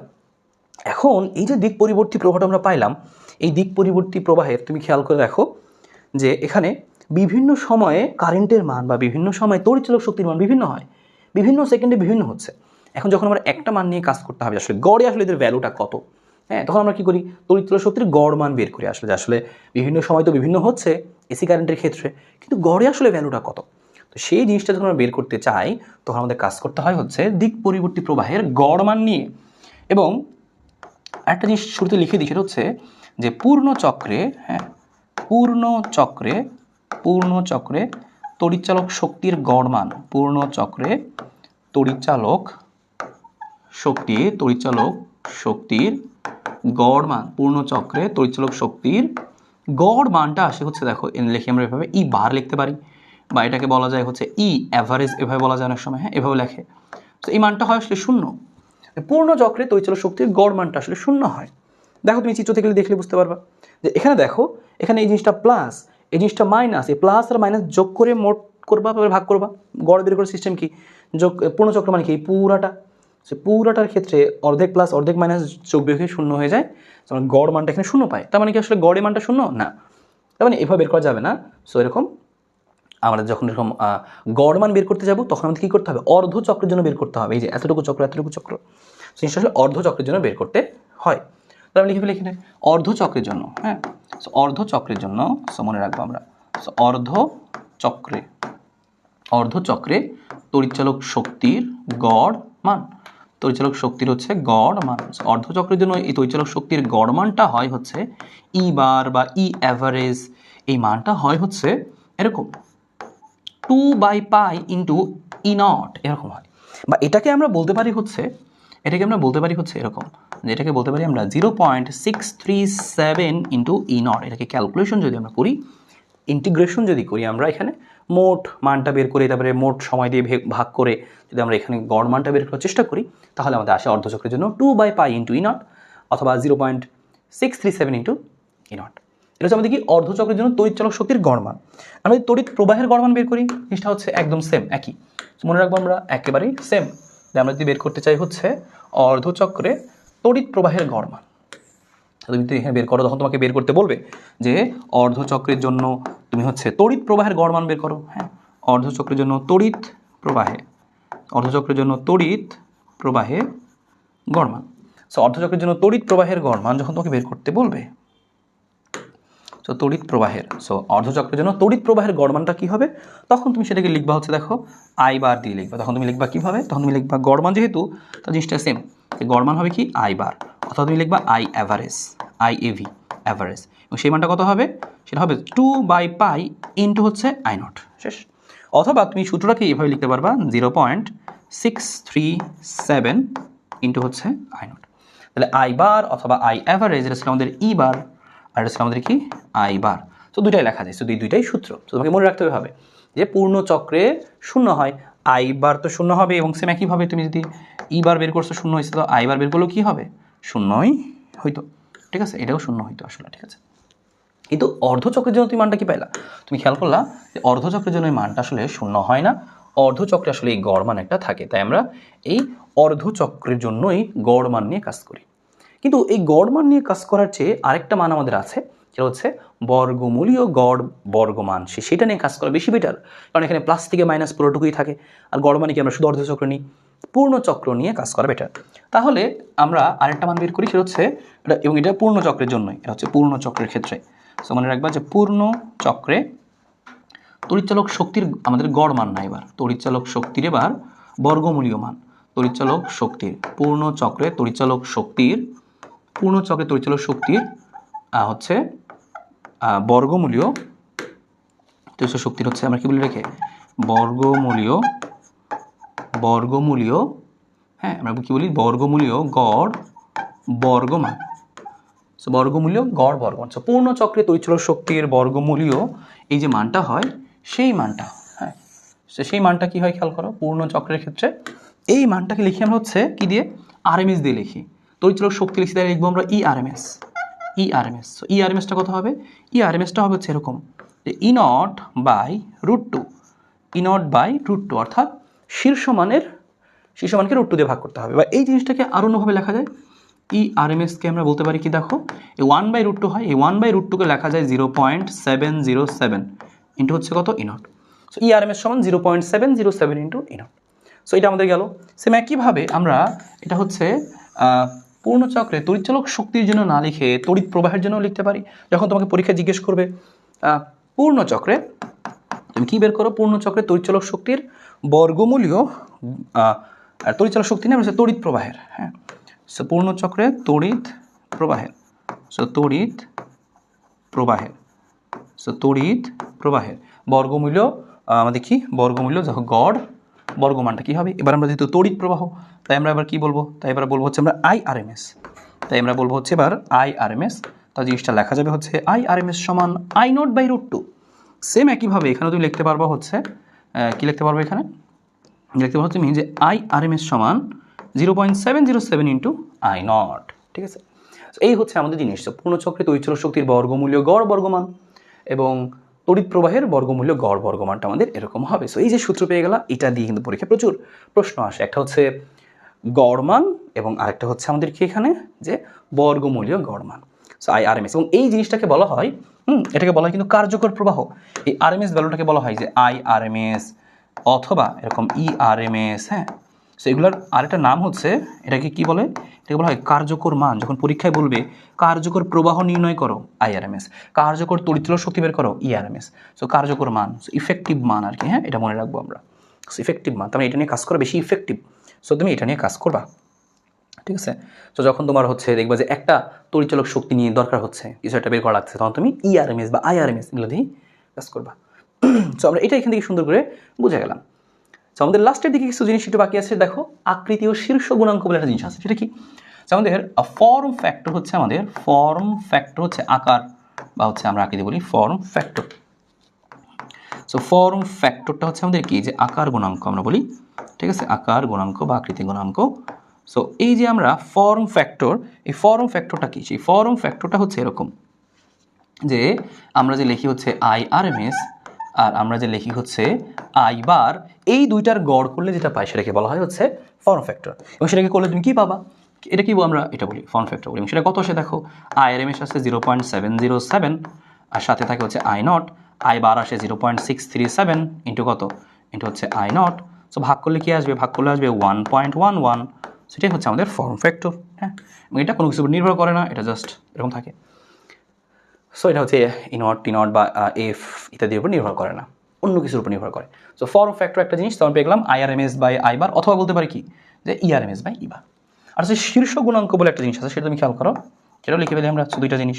তো শীর্ষ গুণাঙ্ক, শীর্ষ গুণাঙ্ক, তো সেই শীর্ষ গুণাঙ্কটা আমাদের কত হয় খেয়াল করো, সেটা আমাদের হয় হচ্ছে যে মনে করি এরকম I0 বাই হচ্ছে কত আমাদের, এখানে আমাদের হয় I0 বাই হচ্ছে IRMS। So I0 by IRMS আমরা কীভাবে লিখতে পারি খেয়াল করো, আমরা লিখতে পারি হচ্ছে I0 তো হচ্ছে আমাদের I0, IRMSটা কি, IRMSটা হচ্ছে I0 ডিভাইডেড বাই √2। তো হিসাব করলে আমাদের কত চলে আসবে, শুধু √2। তো এটাই হচ্ছে আমাদের, এটাই হচ্ছে আমাদের, এটাই হচ্ছে আমাদের শীর্ষ গুণাঙ্ক I0 বাই হচ্ছে IRMS, সেটা হচ্ছে √2। ঠিক আছে, তো ফর্ম ফ্যাক্টর শীর্ষ গুণাঙ্ক দুইটা জিনিস আমরা এখান থেকে পেয়ে গেলাম, দুইটা জিনিস আমরা এখান থেকে পেয়ে গেলাম। ঠিক আছে, ফর্ম ফ্যাক্টর হচ্ছে শীর্ষ গুণাঙ্ক। দেখো আমরা একটা জিনিস হচ্ছে মোশনাল EMF। ঘটনা কি, ঘটনা হচ্ছে দেখো এখানে একটা চুম্বক ক্ষেত্র আছে, এই যে একটা ক্রস দেওয়া আছে চুম্বক ক্ষেত্র, তার মানে এভাবে একটা চুম্বক ক্ষেত্র প্রয়োগ হচ্ছে এই বরাবর, ভালো কথা। এইভাবে একটা চুম্বক ক্ষেত্র প্রয়োগ হচ্ছে, চুম্বক ক্ষেত্রের মধ্যে আমি একটা দণ্ডকে, লোহার একটা দণ্ডকে কি করতেছি, এভাবে করে সামনে গতিশীল করছি। চুম্বক ক্ষেত্র এভাবে, এই দেখো এইভাবে, আর লোহার দণ্ড যাচ্ছে এভাবে। ঠিক আছে, তো লোহার দণ্ডকে আমি এভাবে গতিশীল করতেছি। তো যখন তুমি লোহার দণ্ডকে এভাবে গতিশীল করবা চুম্বক ক্ষেত্রের মধ্যে, তখন এই দুই প্রান্তে একটা বিভব পার্থক্যের সৃষ্টি হবে। অর্থাৎ তুমি যদি এখানে একটা মনে করো, কী করো, তুমি যদি এখানে একটা বাতি লাগাই দাও, হ্যাঁ একটা বাতি লাগাই দাও মনে করো, যে মনে করো একটা বাতি লাগাই দিলে আর কি, সেই বাতিটা তখন জ্বলা শুরু করবে। যে তুমি কী করলে, একটা লোহার দণ্ডের মধ্যে একটা বাতি লাগাই দিছো দুই প্রান্তে, এই দণ্ডটাকে এভাবে গতিশীল করা শুরু করছো, তখন এটা জ্বলতে শুরু করবে। তার মানে এই দুই প্রান্তে একটা কী হবে, তড়িৎচালক শক্তি পাওয়া যাবে। এই দণ্ডকে গতিশীল করতেছো, এই গতিশীল করার কারণে এই প্রান্ত আর এই প্রান্তের মধ্যে একটা বিভবের পার্থক্য তৈরি হবে। তো বিভব পার্থক্য পাওয়া যাবে, তড়িৎচালক বল পাওয়া যাবে। এজন্যই বলা হচ্ছে মোশনাল EMF। অর্থাৎ যখন তুমি এটা মোশন দিবা, গতিশীল করবা, চুম্বক ক্ষেত্রের মধ্যে লম্বভাবে তুমি দেখো, চুম্বক ক্ষেত্র তো এভাবে এভাবে দেওয়া, আর তার সাথে লম্বভাবে তুমি একটা দণ্ডকে গতিশীল করলা, তখন এই দণ্ডের দুই প্রান্তে কী হবে, একটা তড়িৎচালক বল পাওয়া যাবে। সেই তড়িৎচালক বলটাকে বলা হচ্ছে মোশনাল EMF। হ্যাঁ, সো সেই তড়িৎচালক শক্তির মানটা কত হবে, সেই তড়িৎচালক শক্তির মানটা কত সেটা বলার আগে দেখো আমরা কি করেছি, যে বি চুম্বক ক্ষেত্রের মধ্যে L দৈর্ঘ্যের একটা ধাতব দণ্ড ভি বেগে গতিশীল করছি। তখন দেখো এটা আসে এইভাবে, এই চুম্বক ক্ষেত্র প্রয়োগ করা সেইভাবে, আমাদের দণ্ড আছে এইভাবে, এবং এটাকে গতিশীল করতেছি কীভাবে, এভাবে, মানে তিনজনের সাথে লম্বভাবে। দেখো চুম্বক ক্ষেত্র এভাবে প্রয়োগ করছি, আর দণ্ড আছে কিন্তু এই সোজা, আর গতিশীল করতেছি এই সোজা। তার মানে কি তিনজনই লম্বভাবে, মনে রাখবো এখানে BLV পরস্পরের সাথে কি সমকোণে অবস্থান করে কিন্তু।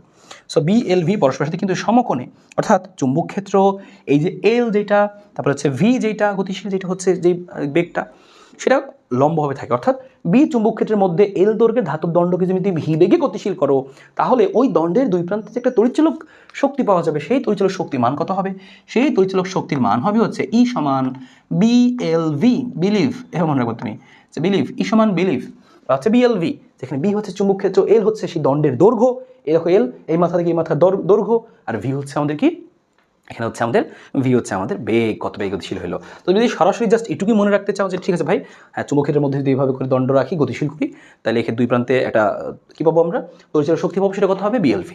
নেক্সটে আমরা দেখি আরেকটা জিনিস শিখে রাখবো, আরও কয়েকটা ইম্পর্টেন্ট জিনিস যেগুলো সব রাইটারের বই নাই, কিন্তু আমরা অ্যাডভান্স শিখে রাখতেছি। সো খেয়াল করো, সলিনয়েডের সক্রিয় আবেশ গুণাঙ্ক, সেটা কি, একটা সলিনয়েড মনে করো তোমার আছে পেঁচানো। সো একটা পাকের ব্যাসার্ধ হচ্ছে R, ধরলাম সলিনয়েড যেটা তোমার কাছে দেওয়া সেটার দৈর্ঘ্য হচ্ছে L। সো একটা L দৈর্ঘ্যের সলিনয়েড যার এক পাকের ব্যাসার্ধ হচ্ছে R, আর এখানে মোট পাক সংখ্যা আছে হচ্ছে, ধরলাম মোট N সংখ্যক পাক আছে। হ্যাঁ, আর আরেকটা জিনিস ছোট্ট, সেটা হচ্ছে N, ছোট হাতের N, যে একক দৈর্ঘ্যে পাক সংখ্যাটাকে লিখতেছি আমরা ছোট হাতের N। সো একক দৈর্ঘ্যে কয়টা পাক আছে, ধরলাম 1 মিটারে কয়টা পাক আছে, একক দৈর্ঘ্যে পাক হচ্ছে ছোট হাতের N। সো আমি এখন জানতে চাই যে এই জায়গাটার স্বকীয় আবেশ গুণাঙ্ক কত। সো আমরা জানতে চাই স্বকীয় আবেশ গুণাঙ্ক হচ্ছে L, এটা ইকুয়াল টু কত আসবে, সেটা ইকুয়াল কত আসবে। সো আমরা যদি এইটা বের করতে চাই, তাহলে এটা বের করা যাবে যে আমাদের তড়িৎচুম্বক ফ্লাক্স ইত্যাদি বিভিন্ন কিছু ব্যবহার করে, এবং সেটা কত হবে, যে স্বকীয় আবেশ গুণাঙ্কটা হবে হচ্ছে L সমান μ0 pi R² N² divide by small l, μ0 pi R square N square by small L. দেখেন এল হচ্ছে সক্রিয় বীজ গুণাঙ্ক, কোন ক্ষেত্রে? সলিনয়েডের ক্ষেত্রে। সলিনয়েডের সক্রিয় বীজ গুণাঙ্ক আমরা বের করলাম এখানে। এটা কিন্তু স্পেশাল, এটা সবার ক্ষেত্রে না, এটা কার? সলিনয়েডের। এটা হচ্ছে সলিনয়েড যখন তোমাকে বলবে সলিনয়েডের, ঠিক আছে, সলিনয়েডের সক্রিয় বীজ গুণাঙ্ক হচ্ছে এটা, এল সমান mu naught pi R square N square by L, ঠিক আছে, মনে থাকবে। যখন তোমার পরীক্ষা আসবে যে সলিনয়েডের ক্ষেত্রে সক্রিয় বীজ গুণাঙ্ক নির্ণয় করো, তখন তুমি বের করবা। অথবা তোমার আসতে পারে সলিনয়েডের ক্ষেত্রে সঞ্চিত শক্তি বের করো, সঞ্চিত শক্তি বের করো, তখন এই যে সলিনয়েডের ক্ষেত্রে তোর এলটা বের করে নিতে হবে তখন তোমাকে। তো সঞ্চিত শক্তিটা কি? মনে করো তোমার কাছে একটা এখানে একটা একটা ব্যাটারি ছিল, তোমার কাছে একটা কি ছিল, একটা ব্যাটারি ছিল, মনে করো একটা ব্যাটারি ছিল, এখানে তোমার শক্তি ছিল কি ই। সো এই শক্তি তুমি এখানে সাপ্লাই দিছো, যার কারণে এখানে লাইটটা জ্বলতেছে। তুমি হঠাৎ করে করলা কি, এই ই শক্তিটাকে তুমি ভ্যানিশ করে দিলা, এই শক্তিটাকে ভ্যানিশ করে দিলা। এখন শক্তি ভ্যানিশ হয়ে গেল, তাহলে কি লাইটও অফ হয়ে যাবে, সাথে অফ হয়ে যাওয়ার কথা। কিন্তু না, বাস্তবে যখন তুমি একটা ইন্ডাক্টর সাথে যুক্ত করে রাখবা, তখন দেখবা ওই লাইটটা অফ হবে, তবে আস্তে অফ হবে। কেন এরকম হইলো? কারণ এই যখনই এটা অফ হয়ে যাচ্ছিল, কারেন্টের মান কমতেছিল, কারেন্টের মানের পরিবর্তন হচ্ছিল, তখন এখানে কিছু শক্তি সঞ্চিত হয়েছে। তাহলে এখানে কিছু শক্তি সঞ্চিত হয়েছে, সেই শক্তিটা এখানে সাপ্লাই হয় এবং সেটা আরও কিছুক্ষণ জ্বলে। তাহলে এখানে কী পরিমাণে শক্তি সঞ্চিত হয়েছে? সেই সঞ্চিত শক্তির পরিমাণটা হচ্ছে ইউ সমান হাফ এল আই স্কোয়ার। এটা হচ্ছে আরেকটা আমাদের থিওরি। আই হচ্ছে তড়িৎ প্রবাহ, এল হচ্ছে সেই সক্রিয় আবেশ গুণাঙ্ক। ওই যে যদি সলিনয়েডের ক্ষেত্রে সঞ্চিত শক্তি বের করতে বলে, সলিনয়েডের এল তুমি আগে বের করে নিবা, ওই সূত্র দিয়ে বসিয়ে দিবা। এই ছিল আমাদের এই চ্যাপ্টারের টোটাল জিনিসগুলো, টোটাল জিনিসপাতি যেগুলো আমাদের এই চ্যাপ্টারে আসলে প্রয়োজন হবে। সামনে যখন আমরা অঙ্কগুলো করবো তখন এগুলো প্রয়োজন হবে, সেইগুলোর উপর বেস করে আমাদের নানান ধরনের প্রশ্ন আসতে পারে। তো চলো আগে এক নজরে তোমাকে দেখিয়ে দিই কোন ধরনের প্রশ্নগুলো পরীক্ষাতে আসলে আসে, বা কোন প্রশ্নগুলো মাস্ট তোমার করা থাকতেই হবে, সেই ক্যাটাগরিগুলো আমরা চলো একটু দেখে নিই, তারপরে আমরা একটা অঙ্ক করবো। 15 ওহম রোধ বিশিষ্ট একটি কুণ্ডলীর পাক সংখ্যা 800, যে কোনো মুহূর্তের মধ্য দিয়ে 6 ইন্টু এত ফ্লাক্স প্রবাহিত হচ্ছে, যে কোনো মুহূর্তে প্রবাহিত হচ্ছে, এত সেকেন্ড সময়ে প্রবাহিত ফ্লাক্স কমে এত হলে, তার মানে ফ্লাক্স প্রবাহিত হচ্ছিল এত, আর এত সেকেন্ড সময় সেটা কমে এত হয়ে গেছে, তাহলে ফ্লাক্সের পরিবর্তন আমাদের দরকার। বলছে আবিষ্ট তড়িৎচলক বল নির্ণয় করো। তাহলে সরাসরি এখানে করে ফেলি আমরা। তো আমরা জানি ই সমান সমান ফ্লাক্সের পরিবর্তন হচ্ছে, তার মানে কি ফ্যারাডের সূত্র দিয়ে করবো। তাহলে লিখবো আমরা N D phi by dt. তাহলে আমরা লিখবো হচ্ছে N D phi by dt. এখানে আমরা মানগুলো বসানোর চেষ্টা করে আসো। এন এর মানটা কত? এন হচ্ছে আমাদের কত পাক বসলো? 800 পাক। তাহলে তুমি এখানে বসাই দিলে হচ্ছে 800 পাক। সো 800 পাকের জিনিস এবং হচ্ছে আমাদের d phi by DT. So d phi কত দেখো, যে ফ্লাক্স আগে যাচ্ছিল 6 ইন্টু এত, ফ্লাক্স আগে এত যাচ্ছিল, পরবর্তীতে অত পাওয়া গেল, তাহলে পরিবর্তন আমরা কিন্তু বিয়োগ করলেই পেয়ে যাবো। সো বিয়োগ করি আমরা যে 6 into 10 two the power minus 4 minus ওখানে কত আছে 0.4 into 10 two the power minus 4, এত এবার পাওয়া গেল। তাহলে অবশ্যই পরিবর্তন হিসেবে কত, বিয়োগ করলে সেটা পাবো পরিবর্তন। আর ডিটি কত সময়ে? 0.1 সেকেন্ড সময়ে। সো আসো হিসাব করে ফেলি আমরা এটা। তাহলে আমাদের এখানে যে মানটা আসে সেটা হচ্ছে আমাদের হচ্ছে 4.48 ভোল্ট, ঠিক আছে। সো আমরা এখান থেকে একটা মান পেয়ে গেলাম। তো আমাদেরকে বলেছিল আবিষ্ট তড়িৎচলক বল বের করো। সো আবিষ্ট তড়িৎচলক বল বের হয়ে গেল। পরেরটা দেখা যাক, বের করতে বলেছে কুণ্ডলীর মধ্য দিয়ে প্রবাহিত চার্জ। সো প্রবাহিত চার্জ তুমি কীভাবে ব্যবহার করবা? সো পরেরটা খেয়াল করো, ঘ নাম্বার যেটা। সো আমরা এখান থেকে জানি হচ্ছে, তুমি খেয়াল করে দেখো যে আমরা জানি হচ্ছে আই ইকুয়াল টু হচ্ছে E divided by R. So বুঝতেই পারছো I equal to E divide by R সূত্র আমরা জানি। সো ই আমরা মাত্র বের করলাম। সো আই থেকে বের করতে বলেছে কিউ বের করো, চার্জ বের করো। সো আই এর পরিবর্তে বা লেখা যায় কত, কিউ ডিভাইডেড বাই টি, আর এখানে আমরা কি লিখতে পারবো, ই ডিভাইড বাই আর। যদি কিউ এখান থেকে বের করতে চাই তাহলে কি হবে খেয়াল করো, টিটা উপরে গুণ হয়ে যাবে, so E T by R. তো যদি আমরা এখানে মানটা বসিয়ে দিই কত আসে দেখো, ই এর মানটা আমরা পাইলাম 4.48। সো 4.48, টি এর মানটা কত, টি এর মানটা হচ্ছে আমাদের হচ্ছে 0.1 সেকেন্ডে প্রবাহিত হয়। সো 0.1 সেকেন্ডে গেছে। আর আর হচ্ছে আমাদের কত, 15। সো এখানে আমরা হিসাবটা করে ফেলি যে 4.48 গুণ হচ্ছে আমাদের 0.1 আর ভাগ হচ্ছে আমাদের 15। সো চলে আসবে হচ্ছে আমাদের চলে আসবে হচ্ছে 4.48 0.1 ভাগ হচ্ছে 15, চলে আসবে 0.02, বা আমাদের হচ্ছে চলে আসে হচ্ছে আমাদের 0.02, বা আমরা লিখতে পারি জিনিসটাকে এভাবে যে কিউ সমান সমান চলে আসবে হচ্ছে 29.8 10 টু দি পাওয়ার মাইনাস 3, এভাবে চাইলে লেখা যাবে। বা কেউ চাইলে 2.9 দিয়েও লিখতে পারবে, তাই না? সো আমরা ভাগটা করে ফেলি 4.48, আরেকবার চেক দিই, গুণ হচ্ছে 0.1 আর ভাগ হচ্ছে আমাদের কত 15, হ্যাঁ 0.029, ইভেন 0.02। সো ফাইন, এত চার্জ কী হবে, এত কুলম্ব। সো আশা করি বুঝতে পেরেছি এখান থেকে আমাদের অঙ্কটা কীভাবে হতে পারে। সো বুঝে গেলাম আমরা আবিষ্ট তড়িৎচালক বল এবং হচ্ছে ফ্যারাডের সূত্র, তারপর হচ্ছে সক্রিয় আবেশ গুণাঙ্ক বা পারস্পরিক আবেশ গুণাঙ্ক, এন ফাই সমান এল আই, ফ্লাক্স, এগুলোতে কীভাবে প্রশ্নগুলো ঘুরে ফিরে আসতে পারে। এবং ইতিমধ্যে আমরা এটাও দেখেছি যে হচ্ছে সঞ্চিত শক্তি এবং যে আমাদের সলিনয়েডের ক্ষেত্রে সক্রিয় আবেশ গুণাঙ্ক। এরপরে আমরা পরের অংশে চলে যাব, পরের টাইপে চলে যাব যে সমীকরণ দিয়ে দেওয়া থাকতে পারে। এরকম দেখো সমীকরণ দিয়ে দেওয়া থাকতে পারে। আমি একটা অঙ্ক তোমাকে আমি ওয়ান শটে কোশ্চেন হিসেবে দেখেছিলাম, কিন্তু দেখো এখানে প্র্যাকটিসের জন্য 4টা প্রশ্ন রেখেছি, তেমন যেন অনেক ভালো তোমার প্র্যাকটিস হয়ে যায়। তো বলেছে যে কোনো সময়টিতে দেওয়া, দেখো সবগুলো সমীকরণ দেওয়া, তো সমীকরণ দেওয়া তুমি কীভাবে বের করতে পারবা। সো প্রথম অঙ্কটার মধ্যে আমরা যাই। সো প্রথম অঙ্কটা আমাদের কী বলেছে খেয়াল করো। বলছে যে কোনো সময় টিতে একটি কুণ্ডলীর সঙ্গে জড়িত চুম্বক ফ্লাক্স হচ্ছে এত, তোমার এখানে ফাইয়ের মানটা প্রশ্নে দেওয়া, ফাইটা কত 5t3। সো যেটা দেওয়া আছে সেটা আমরা লিখে নিচ্ছি যে 5t3 মাইনাস কত হচ্ছে এখানে আমাদের 100t, আর তার সাথে থাকছে কত আরও 300। এটা ফাইয়ের মান দেওয়া। প্রশ্ন বলছে 2 সেকেন্ড সময় কুণ্ডলিতে আবিষ্ট তড়িৎচালক বল বের করো।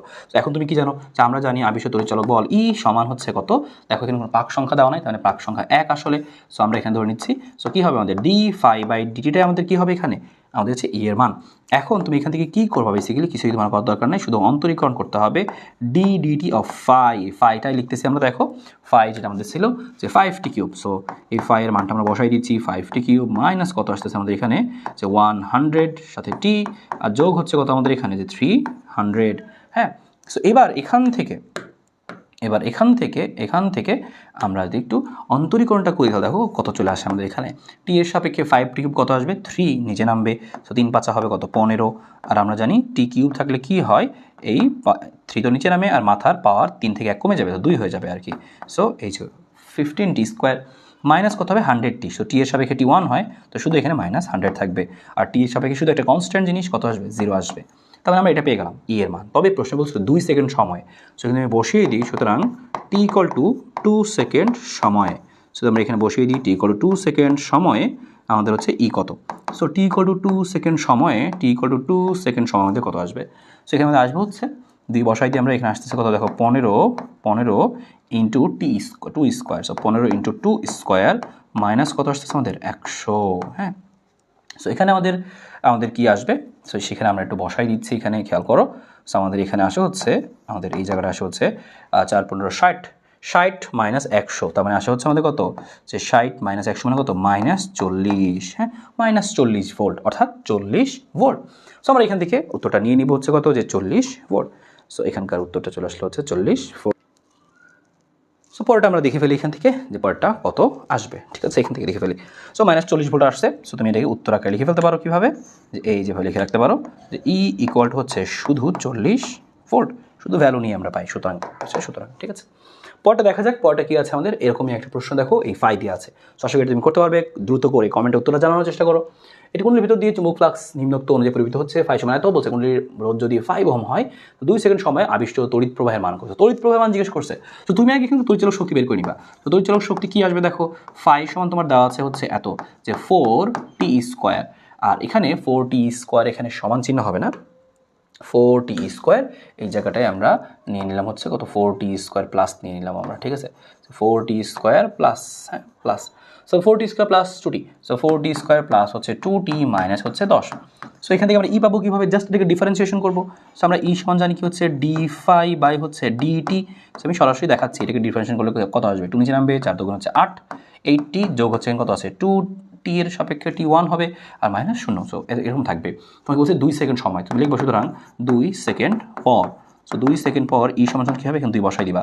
সো 8 গুণ 2 যোগ 2, 4 দুগুণে 16 আর 2 যোগ করলে কত হবে 18, 8 দুগুণে 16 আর 2 যোগ করলে কত হবে 18। ঠিক আছে, 18। তো আমাদের কত আসবে 2 সেকেন্ড পর এত ভোল্ট, 2 সেকেন্ড পর আসবে এত ভোল্ট। আমাদের প্রশ্ন বলেছিল তড়িৎ প্রবাহের মান কত। আসল উত্তরটা আমরা বের করে এখন আসো, তখন তুমি লিখে নিবা। সুতরাং আমরা জানি তড়িৎ প্রবাহ আই সমান কী হবে ই ডিভাইড বাই আর, আর আমরা মাত্র বের করলাম কত আসবে 18 ভোল্ট। আর সুতরাং আমাদের আর এর মানটা কত দেওয়া আছে দেখো, আর এর মানটা প্রশ্নে নিশ্চয়ই বলা আছে, আর এর মানটা যে 5 ওহম দেওয়া আছে। সো 5 ওহম, সো 18/5 হচ্ছে আমাদের উত্তর হবে। সো আমরা বসাই দিচ্ছি 18/5 3.6, তো আসবে হচ্ছে 3.6 অ্যাম্পিয়ার। ঠিক আছে, সো আশা করি এই জিনিসটা আমরা কমপ্লিটলি বুঝে গেছি কীভাবে আমাদের এখান থেকে আসতে পারে। পরের একটা প্রশ্ন দেখি আমরা, একটু ডিফারেন্টভাবে দেওয়া হচ্ছে একটি কুণ্ডলীর L = 2 mH মিলি হেনরি এর মধ্য দিয়ে প্রবাহ হলো এত, প্রারম্ভিক মুহূর্ত থেকে কত সময় পর আবিষ্ট তড়িৎচালক বল শূন্য হবে। সো তোমাকে প্রশ্নে বলেছে যে আবিষ্ট তড়িৎচালক বল শূন্য হবে, তোমার প্রবাহ দেওয়া আছে এটা। হ্যাঁ আই ইকুয়াল টু এত দেওয়া আছে বলছে কত সময় শূন্য হবে। সো আমরা এটা জানি যে ই সমান যেহেতু সক্রিয় আবেশ গুণাঙ্ক কথা উল্লেখ আছে এবং আমরা দেখতে পাচ্ছি তড়িৎ প্রবাহের পরিবর্তন আমাদের এখানে একটা সমীকরণ দেওয়া, হ্যাঁ তাহলে আবার আবিষ্ট তড়িৎচলক বলের কথা বলা, তাহলে ই সমান আমরা কী লিখবো, আমরা জানি ই সমান এল সাথে কি লিখি আমরা ডিআই বাই ডিটি। তাহলে এখান থেকে আমি ই সমান বের করার চেষ্টা করতেছি, এল আমাদের সামনে থাকুক আর আমরা এখানে কি করব বেসিক্যালি ডিডিটি অফ এল অর্থাৎ DDT of I. So I এর মানটা দেখো প্রশ্ন আমাদের দেওয়া আছে, সেটা কত দেওয়া আছে যে T square into E to the power minus T, দুইটা ফাংশন এখানে টি এবং ই। সো খেয়াল করে দেখো আমরা এখানে কীভাবে এখানে অন্তরীকরণটা করে ফেলতে পারি। সো তোমরা ইতিমধ্যেই জানো আমরা কী করবো এখানে যে এই পুরোটাকে দেখো আমরা কী করতেছি আলাদাভাবে ইউ ইন্টু ভি। সো ফার্স্টে আমরা কী করবো টি এর সাপেক্ষে এই টি স্কোয়ারটাকে একবার কনস্ট্যান্ট ধরবো। সো টি স্কোয়ারটাকে সামনে রাখবো আর ই টু দি পাওয়ার মাইনাস টির অন্তরীকরণ করবো। অন্তরীকরণ করলে কী আসবে ই টু দি পাওয়ার মাইনাস টি আসবে আর সাথে একটা মাইনাস চলে আসবে অন্তরীকরণে। এই যে মাইনাস আছে এই মাইনাস টির অন্তরীকরণ করলে কী আসবে আমাদের এখানে আসবে হচ্ছে মাইনাস আসবে, বা আমাদের এখানে টি এর সাপেক্ষে আছে। সো এখানে আমাদের দেখো মাইনাস ছিল, সো সামনে একটা মাইনাস চলে আসবে, ঠিক আছে। টি এর সাপেক্ষে ইটু মাইনাস টি কী হবে মাইনাস ইটু মাইনাস টি। সো গেল, তারপর যোগ চিহ্ন দিব আমরা। তারপরে এবার আমরা ই টু দি পাওয়ার মাইনাস টিকে আমরা কনস্ট্যান্ট রাখবো, ই টু দি পাওয়ার মাইনাস টিকে কনস্ট্যান্ট রাখবো। এবার টি স্কোয়ারের অন্তরীকরণ করলে হবে কত 2 ইন্টু টি। সো অন্তরীকরণটা করে দিলাম, এই আমাদের পুরো অন্তরীকরণ দাঁড়াইলো। সো আমরা এখান থেকে কী পাচ্ছি খেয়াল করো এল, দেখো এখানে কোনো কিছু কমন যাচ্ছে কিনা, E to the power minus টিটা কমন যাচ্ছে আর টি কমন যাচ্ছে। সো আমরা ই to the power minus T আর একটা টি কী করলাম কমন নিলাম, T into E to the power minus T common নিলাম। এখানে কি থাকে দেখো একটা মাইনাস টি থাকবে কারণ টি স্কোয়ার থেকে একটি বাইরে চলে আসছে আর এটা তো চলেই আসছে। এখানে যোগ দেখো এই E to the power minus T আর টি কমন গেছে, তা আছে কত শুধু 2। সো শুধু 2 থাকবে। এই হচ্ছে আমাদের অন্তরীকরণ করার পর রেজাল্ট। প্রশ্নে বলেছে যে যদি আমাদের কি হয় তড়িৎচালক বল শূন্য হয়, হ্যাঁ কত সময় পর শূন্য হবে টি এর মান বের করতে বলছে। তাহলে আমরা প্রশ্ন মতে কী বসাবো যে প্রশ্ন মতে এত সমান সমান শূন্য, প্রশ্ন মতে ই সমান সমান কত শূন্য, আর ই এর মানটা আমরা মাত্রই পাইলাম এখানে এল টি ই to the power minus T আর ব্র্যাকেটে আছে কত মাইনাস টি প্লাস 2 সমান সমান কত শূন্য। এখান থেকে তুমি যদি বের করো টি এর মান দেখো কী আসবে, হয় এত সমান শূন্য না হয় এত সমান শূন্য। আমরা লিখে ফেলছি যে হয় এই যে আমাদের এল তারপর হচ্ছে টি ই টু দি পাওয়ার মাইনাস টি সমান শূন্য, অথবা আমরা কি বলতে পারি অথবা আমরা এখান থেকে এটাও বলতে পারি যে এইটুকু সমান শূন্য হবে। সো মাইনাস টি প্লাস 2 সমান সমান শূন্য, তাহলে টি এর মান কত আসবে শুধু 2, আর এখান থেকে সব কিছু পাশে চলে গেলে টি এর মান কত আসে শুধু শূন্য। তার মানে এখানে দেখো আমরা টি এর মানটা পেয়ে গেলাম 0 এবং হচ্ছে 2। সো উত্তর আমরা কী বলবো যে 2 অথবা যখন 0 সেকেন্ড তখন আবেশিত তড়িৎচালক বল শূন্য হবে। সো এরপরে একটা প্রশ্ন দেখো, এটা আমাদের হচ্ছে নেক্সট টাইপে আছে, তারপরে এখানে তোমাকে আমি বলে দিচ্ছি নেক্সট টাইপে অঙ্ক তোমাকে আমি আবারও করে দেবো। সো তারপরে এখানে আসে যেহেতু বলে রাখতেছি, দেখো বলছে একটি দিক পরিবর্তিত তড়িৎ প্রবাহের সমীকরণ হচ্ছে এত, হচ্ছে তড়িৎ প্রবাহের মূল গড় মান কত, কম্পাঙ্ক কত, 0 সেকেন্ডে প্রবাহের মান কত, এটা আসছে এটা। সো আমরা কীভাবে লিখবো, সো দেখো এখান থেকে আমরা সমীকরণ থেকে দেখতে পাচ্ছি I equal to I naught sine omega T plus delta ওটা। সো আই নটের মানটা কত 14.14। সো এটা আই নটের মান 14.14। প্রশ্নে বলছে গড় মান বের করো। সো গড় মান কী হবে I bar 0.637 into I not, গুণ করলে চলে আসলো আই বার। তোমাকে বলছিল যে হচ্ছে এখান থেকে বের করো যে পর্যায়কাল বা কম্পাঙ্ক বের করো। তুমি দেখতে পাচ্ছ এখানে আই নট সাইন ওমেগা টি, টি এর আগে আছে যেটা সেটা ওমেগা। সো টি এর আগে আছে 314, সো ওমেগা সমান 314, ওমেগা সূত্র জানি 2πf, মান বসালে পেয়ে যাচ্ছি এখানে মানটা 50। ইজি। একইভাবে জিজ্ঞেস করছে 0 সেকেন্ডে প্রবাহ কত। সো তুমি কী করবা এখানে টি এর মানটা 0 বসাই দিবা পুরো সমীকরণের মধ্যে। সো 0 বসালে দেখো থাকে এইটুকু সাইন 30, মান বসালে চলে আসে 7.07। ইজি। সো এটা আমরা নেক্সটটা আবার করবো। আমরা এখন দেখবো হচ্ছে মোশনাল ইএফের অঙ্কগুলো। সো মোশনাল ইএফের অঙ্কে কী হচ্ছে এখানে দেখো কী দেওয়া আছে, আমরা একটা অঙ্ক তোমাকে দেখাচ্ছিলাম ওয়ান শট অল ইন ওয়ানে, কিন্তু এখানে আরও মানে টোটাল 3টা প্রশ্ন দেখাচ্ছি। তোমার প্র্যাকটিসটা আরও বেশি ভালো হবে, তুমি রোজ বুঝতে পারবা প্রশ্নগুলো ঘুরিয়ে কীভাবে দিতে পারে। সো তোমার ভয় লাগবে না তখন। তো চলো প্রথম অঙ্কটা আমরা করি। কি বলেছে যে কোনো চুম্বক ক্ষেত্রের সাথে সমকোণে 0.8 মিটার দীর্ঘ একটা আনুভূমিক তার, এটা সমকোণে কিন্তু আছে। আমরা শিখেছিলাম মোশনাল ইএমএফের সময় যে আমাদের তড়িৎচালক বল বের করতে দিত, সেখানে এই বি তারপর হচ্ছে এল ভি সবাই কিন্তু পরস্পরের সাথে সমকোণে থাকে। সো এখানে আমাদের সেটাই প্রশ্নে বলা যে এত আনুভূমিক তার সমকোণে, তারপর কি বলছে এত বেগে পতিত হচ্ছে, চুম্বক প্রাবল্য এত হলে আবিষ্ট তড়িৎচালক বল নির্ণয় করো। সো বুঝতে পারছো যে চুম্বক ক্ষেত্রের মধ্য দিয়ে একটা তার গতিশীল অবস্থায় আছে বা একটা দণ্ড গতিশীল অবস্থায় আছে, তার দুই প্রান্তে হচ্ছে একটা তড়িৎচালক বিভব পাওয়া যায়, একটা তড়িৎচালক শক্তি পাওয়া যায়। সো এখান থেকে আমরা লিখবো কত, বি এর মানটা দেখো 1.1 টেসলা, এল এর মানটা হচ্ছে 0.8 মিটার দীর্ঘ এবং আমাদের আসছে কত আমাদের 5। সো গুণ করে তুমি এখান থেকে মান পেয়ে যাবা। সো মানটা কত আসতে পারে, সো মানটা এখানে হচ্ছে 4.4 টাইপের কিছু আসতে পারে, 540 4.4 টাইপের কিছু একটা আসতে পারে। সো তুমি এখানে এই জিনিসটা একটু চেক করে নাও। সো 4.4 মতো আসার সময় বেশি, কারণ 540 এখানে চলে আসবে 4, আর 4-এর সাথে 1 পয়েন্ট গুণ করলে 4.4। তো দেখো আরেকটা প্রশ্ন আমাদের এখানে আছে, বুয়েটের প্রশ্ন আসছিল, একই ক্যাটাগরির প্রশ্ন, আসলে খুব একটা বেশি কঠিন না কিন্তু এসেছিল। 300 বাকের একটি কুণ্ডলী সক্রিয় আবেশ এত হলে কুণ্ডলিতে 3 অ্যাম্পিয়ার বিদ্যুৎ প্রবাহিত হলে চুম্বক ফ্লাক্স কত হবে? তো চুম্বক ফ্লাক্স তোমাকে বের করতে বলছে, প্রশ্নে দেওয়া আছে 300 পাকের একটা কুণ্ডলী, সো পাক সংখ্যা দেওয়া আছে, সক্রিয় আবেশ গুণাঙ্ক তোমার আবার দেওয়া আছে, দেখো সক্রিয় আবেশ গুণাঙ্ক এত, আর 3 অ্যাম্পিয়ার বিদ্যুৎ প্রবাহিত হওয়ার সময় সেই ঘটনা ঘটছে। তো তুমি সূত্র জানো N5 = LI, প্রশ্নে বের করতে বলছে ফ্লাক্স কত হবে, তাহলে ফ্লাক্স সমান কি হবে এখানে LI ডিভাইডেড বাই N, তুমি এখানে মান বসাই দিবা, এল এর মানটা কত 10 মিলি হেনরি আছে, হেনরি বানাই নিবা 10⁻³ দিয়ে গুণ করে হেনরি বানাই নিবা, আই এর মানটা হচ্ছে 3 আর এন এর মানটা হচ্ছে 300 পাক, সেখান থেকে হিসাব করলে তুমি কিন্তু পেয়ে যাবা সামথিং কিছু একটা এত ওয়েবার, ঠিক আছে, এত ওয়েবার তুমি পেয়ে যাবা। দ্যাটস ইট, এটা হচ্ছে আমাদের একটা জিনিস, ঠিক আছে, এটা হচ্ছে আমাদের একটা জিনিস। সো এখান থেকে আমরা পেয়ে গেলাম হচ্ছে ফাইয়ের মানটা। পরবর্তী দেখি কি বলছে, যে বিদ্যুৎ চালক বল বের করো। সো আমরা যে বিদ্যুৎ চালক বল ই সমান আমাদের আসবে হচ্ছে কত এন, আমরা হচ্ছে কি বলছে বিদ্যুৎ, তো তাহলে আমাদের এন লাগবে না, দেখো এখানে বলেছে যে জাস্ট 10 মিনিটে এত পরিবর্তিত হয়, সক্রিয় আবেশ গুণাঙ্ক দেওয়া আছে, সেক্ষেত্রে আমরা সূত্র জানি কি এল ডিআই বাই ডিটি। সো একটু আগেই আমরা কিন্তু এলটা ব্যবহার করলাম কত 10 মিলি হেনরি, সো 10⁻³ দিয়ে গুণ করলে আমরা হেনরি পেয়ে যাব, ঠিক আছে, আর সাথে আমাদের আসবে কি যে হচ্ছে dI by DT. So dI কত তুমি খেয়াল করো, 3 অ্যাম্পিয়ার বিদ্যুৎ আসলে এখানে প্রবাহিত হয়েছে, না এই দেখো প্রশ্নে বলছে 10 মিনিটে 3 অ্যাম্পিয়ার থেকে -2 পরিবর্তন হয়েছে, মানে ডিআইটা কত 3 থেকে -2 গেছে। সো 3 থেকে -2 যদি বাদ দাও তাহলে আলটিমেটলি দেখো তো কত পরিবর্তন হয়, তাহলে আলটিমেটলি পরিবর্তন হয় 5, আর ডিটি কত আমাদের 10 মিনিট, 10 × 60, তাহলে হিসাব করলে তুমি এখান থেকে কিন্তু একটা মান পেয়ে যাবা। দেখো এই জিনিসটা আবার বলে দিই, 10 আর এই -5-এর ব্যাপারটা, মানে 3 আর -2 ব্যাপারটা ছিল 3 অ্যাম্পিয়ার, হয়েছে -2 অ্যাম্পিয়ারে পরিবর্তন হয়েছে, তাহলে বড়টা থেকে ছোটটা বাদ দিচ্ছি, শুধু পজিটিভ ভ্যালু নিচ্ছি আমরা। সো 3 অ্যাম্পিয়ার ছিল আর -2 হয়েছে, তাহলে পরিবর্তন কত 3 -2 পরিবর্তন, তাহলে আমি বিয়োগ করলে চলে আসবে। সো আশা করি এখান থেকে তুমি বের করে ফেলতে পারবা একইভাবে আমাদের এই করবো। তো চলো দেখি আমরা প্রথমে আমাদের কী রয়েছে এখানে। তো প্রথমে দেখো আমরা একটা উদ্দীপকের মধ্যে বিভিন্ন ধরনের অঙ্ক রাখার চেষ্টা করেছি। প্রশ্নে বলেছে এইটা একটা সমীকরণ এবং মুখ্য কুণ্ডলী, একটা ট্রান্সফরমারের মুখ্য কুণ্ডলী গণকুণ্ডলী থাকে, সেটা ট্রান্সফরমারের মুখ্য কুণ্ডলীর একটা প্রবাহ হচ্ছে I2, যাকে বলা আছে 100 sin 50t।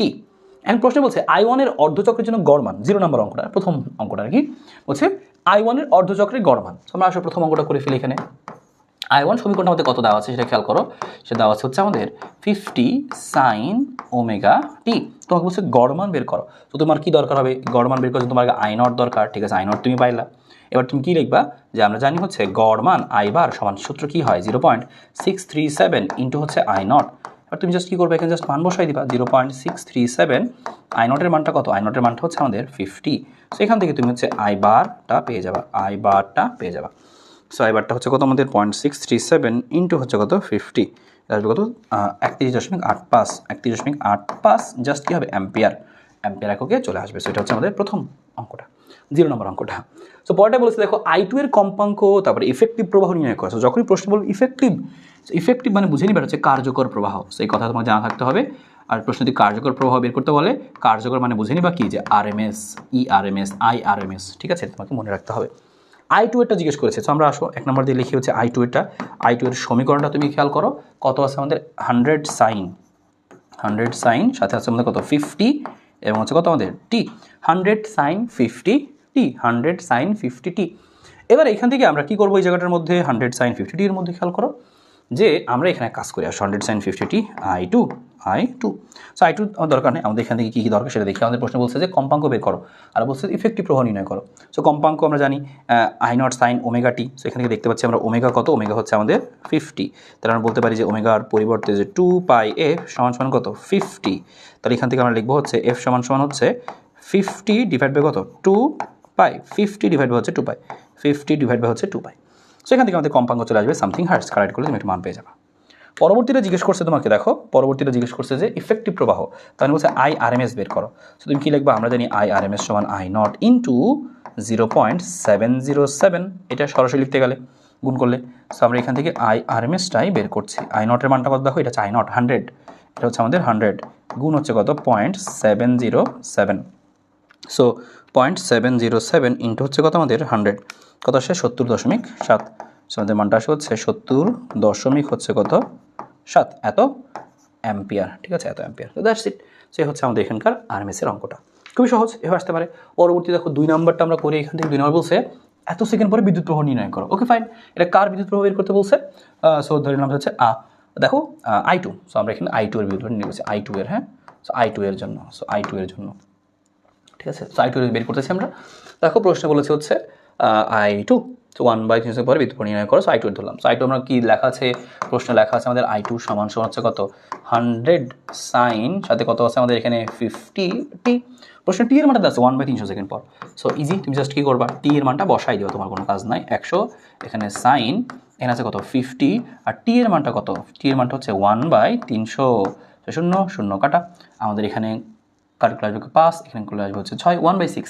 তাহলে আমাদের এখানে দেখো মানটা কি দাঁড়াচ্ছে, যে 100, এখানে হচ্ছে সাইন কত আসবে, সাইন 1/6, সাইন 1/6। সো তুমি যেটা করতে পারো এখান থেকে, তুমি এখান থেকে সাইন 1/6 তোমার আসছে, তুমি এই ক্যালকুলেশন যখন করবা রেডিয়ান মোডে করবা, অবশ্যই রেডিয়ান মোডে করবা। তুমি এখানে কীভাবে করবা, শিফট মোড তুমি চলে যাবা, হ্যাঁ, বা মোডে তুমি চলে যাবা, মোডে চাপ থাকলে শুধু মোডে চাপ দিবা, দেখবা লেখা আসবে হচ্ছে রেডিয়ান, RAD। সো সেইটাতে প্রবেশ করলে এটা আসবে। তো বসাই দিচ্ছি সাইন 1/6, তাহলে বসাচ্ছি আমি এখানে সাইন, ব্র্যাকেট হচ্ছে 1/6, হ্যাঁ, এটা আমাদের আসলো, গুণ হচ্ছে কত আমাদের 100, সে মানটা আসবে কত আমাদের 16.58। আমরা এখানে I2 এর মানটা পাচ্ছি যে 16.58 অ্যাম্পিয়ার। সো রেডিয়ান মোডে করতে হবে ক্যালকুলেটারে। সো রেডিয়ান মোড থেকে আবার মনে করে মোডে চাপ দিয়ে তুমি কী করবা, যে হচ্ছে ডিগ্রি মোডে চলে আসবা, হ্যাঁ, যে ডিগ্রি লেখা আছে DEG, 1 চাপ দিলাম, চলে আসলো। তোমাকে ক্যালকুলেটার রেডিয়ান মোডে নিয়ে করতে হবে, সে ব্যাপারটা একটু খেয়াল রেখো, ক্যালকুলেটারটাকে রেডিয়ান মোডে নিয়ে করতে হয়, সেটা আমাদের উত্তর চলে আসলো। সে কথাটা মাথায় রেখো, বলে দিলাম কিন্তু। 3 নাম্বারটা দেখি আমাদের প্রশ্ন কী বলেছে। সো 3 নাম্বারটা, দেখা যাক। প্রশ্ন বলছে 3 নাম্বারটা 1 2 3, এখানে হচ্ছে 5, 3 এর 5, আসলে সমস্যা নেই, এরকম ছিল 1 2 3 4 5, যাই হোক। সো আমরা দেখি হচ্ছে আমাদের এত গড়, তার আগে আমরা I2 এর পর্যায়কালটা বের করি। আমরা হচ্ছে 5 নাম্বারটা আগে করি, এখানে 5 নাম্বারটা ছোটো আছে, এই পেজে এটা যাবে 5 নাম্বারটা, এখানে 5 নাম্বারটা, ঠিক আছে, আমরা 2 পারলাম 5 পারলাম। I2 এর পর্যায়কাল, সো আমরা I2 এর সমীকরণ দেখতে পাচ্ছি আমাদের কত আছে, I2 এর হচ্ছে সমীকরণ কত আছে দেখো, হচ্ছে 50টি, লেখা ছিল 50টি। সেখান থেকে আমরা দেখতে পাচ্ছি যেহেতু আমাদের I2 এর সমীকরণটা হচ্ছে 100 সাইন 50t, তুমি এখান থেকে সমীকরণ থেকে কী লিখতে পারবা, তুমি খেয়াল করো, এখান থেকে তুমি সমীকরণ থেকে লিখতে পারতেছ হচ্ছে জিনিসটা এরকম, সমীকরণ থেকে লিখতে পারছো তুমি, ব্যাপারটা হচ্ছে এভাবে দেখো, এখান থেকে তুমি লিখতে পারছো যে ওমেগা সমান, এখান থেকে লিখতে পারছো ওমেগা সমান 50, তাহলে তুমি পর্যায়কাল লিখবে কত, 2π/t সমান সমান কত 50, তাহলে এখান থেকে তোমার আসবে হচ্ছে t সমান সমান কত আসতেছে দেখো, 2π হচ্ছে কত 50, এটা আমরা হিসাব করে ফেলি, 2/50 কত আসে, 2 × 3.14 ভাগ হচ্ছে কত 50, আসে হচ্ছে আমাদের 0.125, আমাদের এই মানটা আসে হচ্ছে 0.125 সেকেন্ড, এরকম টাইপের কিছু একটা আসে, 0.1256 কিছু একটা আসে। যাই হোক, টি পেয়ে গেলাম আমরা, পর্যায়কালটা পেয়ে গেলাম আমরা এখান থেকে, পর্যায়কাল।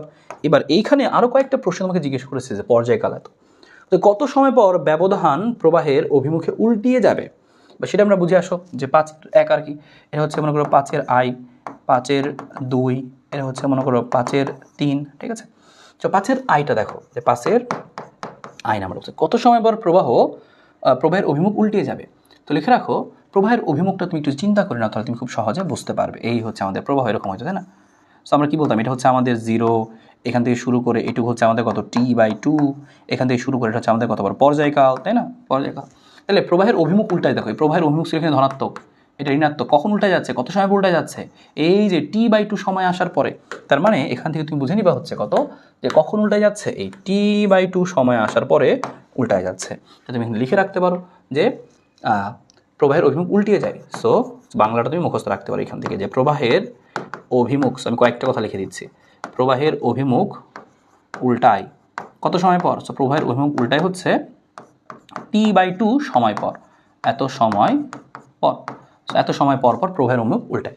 তখন তুমি উত্তর কী লিখবা, সো তোমার এই মানটা ছিল 0.125 ডিভাইডেড বাই 2, তাহলে চলে আসবে হচ্ছে তোমার উত্তরটা, শেষ, এত সেকেন্ড পর পর হচ্ছে উল্টাবে, আসলে তোমার 5/1 নম্বর। এবার 2 নম্বর তোমাকে কি বলছিল, যে কত সময় পর পর প্রবাহের মান শূন্য হবে, তো লিখে নাও প্রবাহের মান শূন্য হবে। সো প্রবাহের, তো এগুলো তুমি কিন্তু মুখস্থ রেখো, প্রবাহের মান শূন্য হয়, প্রবাহের মান শূন্য হয় কত সময় পর পর, প্রবাহের মান শূন্য হয় দেখো, এই দেখো এখানে ছিল এই যে t/2 সময় পর পরে কিন্তু শূন্য হয়, দেখছো, আবারও t/2 সময় পর পরে কিন্তু শূন্য হবে। সো t/2 সময় পর পর শূন্য হয়, শূন্য হয়েছে কত, t/2 সময় পর পরই শূন্য হয়। সেখানে সেম মান বসাই দিবা 0.125 ডিভাইডেড বাই হচ্ছে কত 2, তাহলে এত সেকেন্ড চলে আসবে। সো প্রবাহের মান শূন্য হয়, সেটাও পেয়ে গেল। 3 নাম্বারটা আমরা দেখি এখানে কি আসছে। বলছে কত সময় পর পর একই অভিমুখে প্রবাহ শীর্ষ মানে উঠবে। তা দেখো একই অভিমুখে প্রবাহ শীর্ষ মানে উঠবে, তার তুমি চিন্তা করে নাও যে এই যে প্রবাহ এখানে এভাবে উঠতেছে, একই বা শীর্ষ মানের কথা চিন্তা করো, যে এই যে এখানে শীর্ষ মান, কত সময় পর পর প্রবাহ কত সময় পর পর একই অভিমুখে প্রবাহ শীর্ষ মানে উঠবে।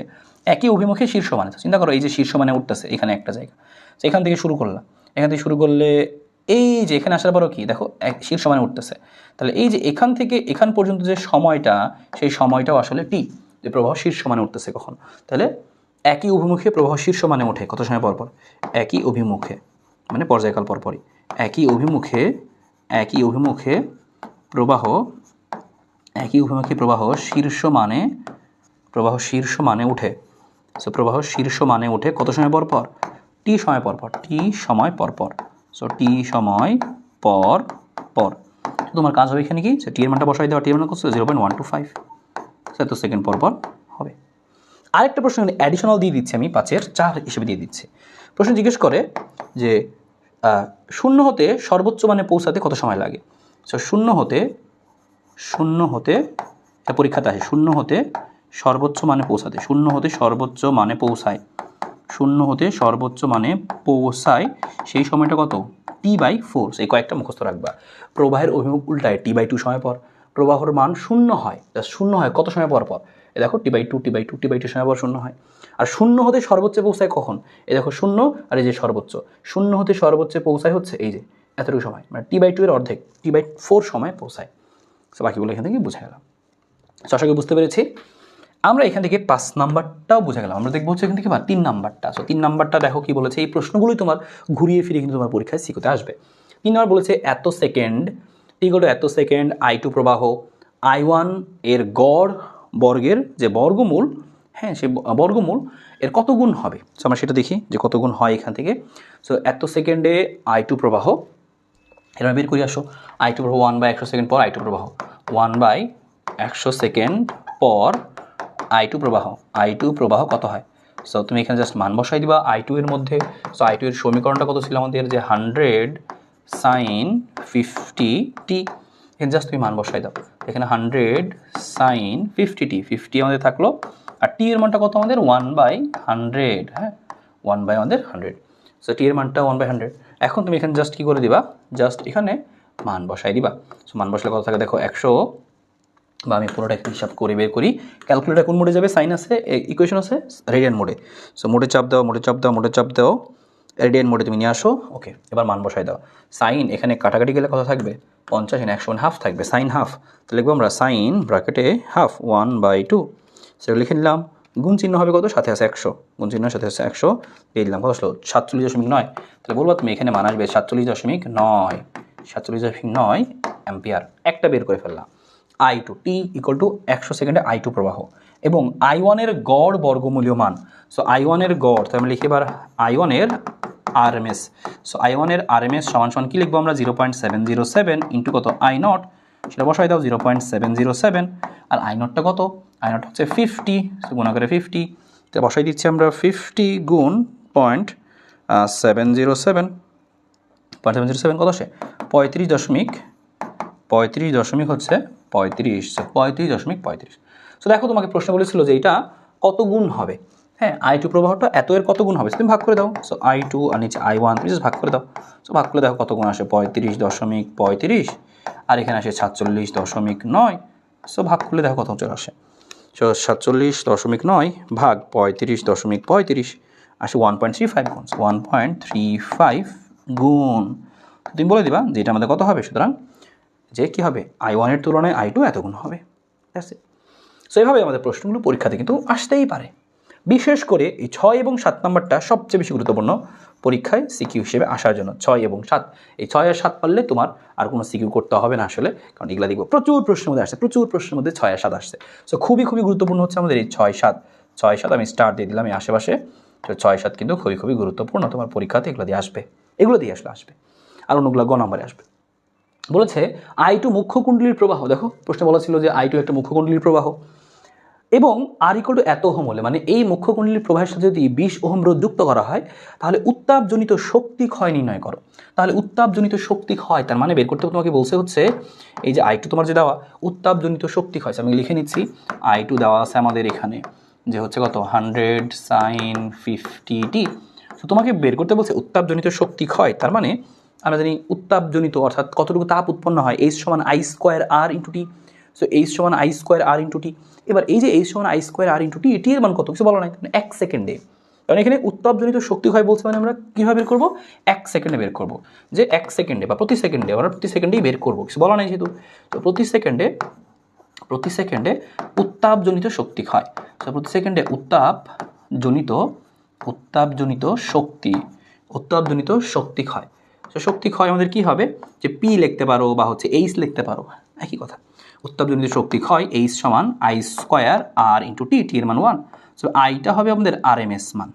আরএমএস তো বের করতে হবে, তো বের করে ফেলে আমরা আসলে এখানে আই আরএমএস সমান কি হবে 0.707 ইন্টু হচ্ছে আই নট, সেই মানটা বসাই দিয়ে আসো আমরা, যে 0.707 ইন্টু আই নট কত আমাদের এখানে 100, তাহলে আমাদের মানটা আসবে কত আমাদের এখানে 70.7। এখানে আমরা মানটা বসাই দিচ্ছি যে 70.7 স্কোয়ার গুণ আর কত আমাদের এখানে আর 20 ওহম যুক্ত করছে, দেখো 20 ওহম রোধ যুক্ত করছে। হ্যাঁ, সো এইটা আমাদের আসছে, আমরা দেখি 70.7 স্কোয়ার গুণ হচ্ছে কত 20, চলে আসে হচ্ছে আমাদের 99.96 গুণ 10⁻³ এত জুল উত্তাপজনিত শক্তি ক্ষয়, এত জুল পার সেকেন্ড। হ্যাঁ, প্রতি সেকেন্ডে এত জুল করে শক্তি ক্ষয় হচ্ছে আর কি, ঠিক আছে, জুল পার সেকেন্ড আর কি। সো এখান থেকে দেখো আমরা কিন্তু এই মানটা বের করে ফেললাম। পরীক্ষাতে মাঝে মাঝে এই টাইপ থেকে প্রশ্ন আসে যে দুইটা হিটার আছে, সো কোন হিটারটি বেশি কার্যকর। হ্যাঁ, পরীক্ষা মাঝে মাঝে এখানে প্রশ্ন জিজ্ঞেস করে যে কোন হিটারটি বেশি কার্যকর।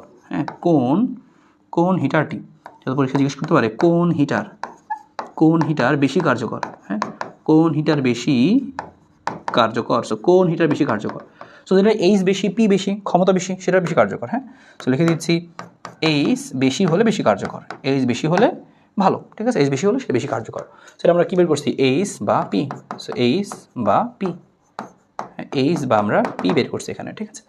প্রতি সেকেন্ডে কতটুকু শক্তি আমাদের এখানে ক্ষয় হলো সেটা হচ্ছে এটা। সো আশা করি বুঝতে পেরেছো কীভাবে এখান থেকে আমরা বের করতে পারি চাইলে, ঠিক আছে। আর যদি আমরা এখানে দেখতাম যে আমাদের ই দিয়ে সমীকরণ লেখা, তাহলে আমরা ই আরএমএস বের করতাম, আর পি এর সূত্র জানি ই স্কোয়ার বাই আর, সেটাতে বের করতে পারতাম। আমরা হচ্ছে লাস্ট একটা দেখবো, সেটা হচ্ছে 7 নাম্বারটা। দেখো 7 নাম্বারটা কী বলছে, I2 এর গৌণকুণ্ডলীতে প্রাপ্ত ক্ষমতা 150 ওয়াট। তাহলে আমরা এখানে দেখো I2 এর গৌণকুণ্ডলীতে প্রাপ্ত ক্ষমতা হচ্ছে এত, এখানে কত ক্ষমতা দিয়েছিলাম আমরা জানি না, I2 এর সমীকরণ এটা, কিন্তু আমরা I1 মানে I2 বলতে বোঝাইছে I2 এর গৌণকুণ্ডলী, এটা মুখ্য কুণ্ডলী। সো মুখ্য কুণ্ডলীতে আমরা এই প্রবাহ দিচ্ছি, আর গৌণকুণ্ডলীতে আমরা দেখো আমরা এই যে ক্ষমতা পাইছি 150 ওয়াট। সো এখন প্রশ্ন জিজ্ঞেস করছে যে গৌণকুণ্ডলীর রোধ যদি 20 হয়, তাহলে ট্রান্সফরমারটা কি স্টেপ আপ হবে কিনা, বা ট্রান্সফরমারটার প্রকৃতি কি, প্রশ্ন জিজ্ঞেস করবে এভাবে যে ট্রান্সফরমারটার প্রকৃতি কি, বা তোমাকে জিজ্ঞেস করবে যে এই 150 ওয়াট ক্ষমতা পেতে কী ব্যবস্থা নিতে হবে। 3টা প্রশ্ন, দেখো এখানে তোমার প্রশ্নগুলো তিনটা প্রশ্ন আসলে উত্তর একটাই। কি বলবে তোমাকে প্রশ্নে, বলবে গৌণকুণ্ডলীতে প্রাপ্ত ক্ষমতা যদি 150 পেতে চাও, তাহলে এখানে কি ট্রান্সফরমার যুক্ত করতে হবে, কি ব্যবস্থা নিতে হবে। তখন তুমি বলবা এই ট্রান্সফরমার যুক্ত করবো, বা এটা করবো সেটা করবো। বা তোমার প্রশ্ন বলতে পারে 150 ক্ষমতা আর গৌণকুণ্ডলী রোধ এত, তাহলে এখানে যে ট্রান্সফর্মারটা আছে সেই ট্রান্সফর্মারটা কি স্টেপ আপ নাকি স্টেপ ডাউন, কি করতে হবে, মানে ট্রান্সফর্মারটার প্রকৃতি কি। সো প্রকৃতি জিজ্ঞেস করতে পারে, কি ব্যবস্থা নিতে হবে সেটা জিজ্ঞেস করতে পারে, আর জিজ্ঞেস করতে পারে সরাসরি এই ট্রান্সফর্মারটা কি স্টেপ আপ হবে নাকি হবে না, এও জিজ্ঞেস করতে পারে। সো আমরা কীভাবে করব, জিনিস হচ্ছে একদমই একই রকম। সো আমরা আসলে এখানে একটা পেজ কপি করে নিচ্ছি। তুমি খেয়াল করে দেখো, এটা আমরা একদম করে দিচ্ছি, এটা সৃজনশীলের জন্য আরও বেশি গুরুত্বপূর্ণ।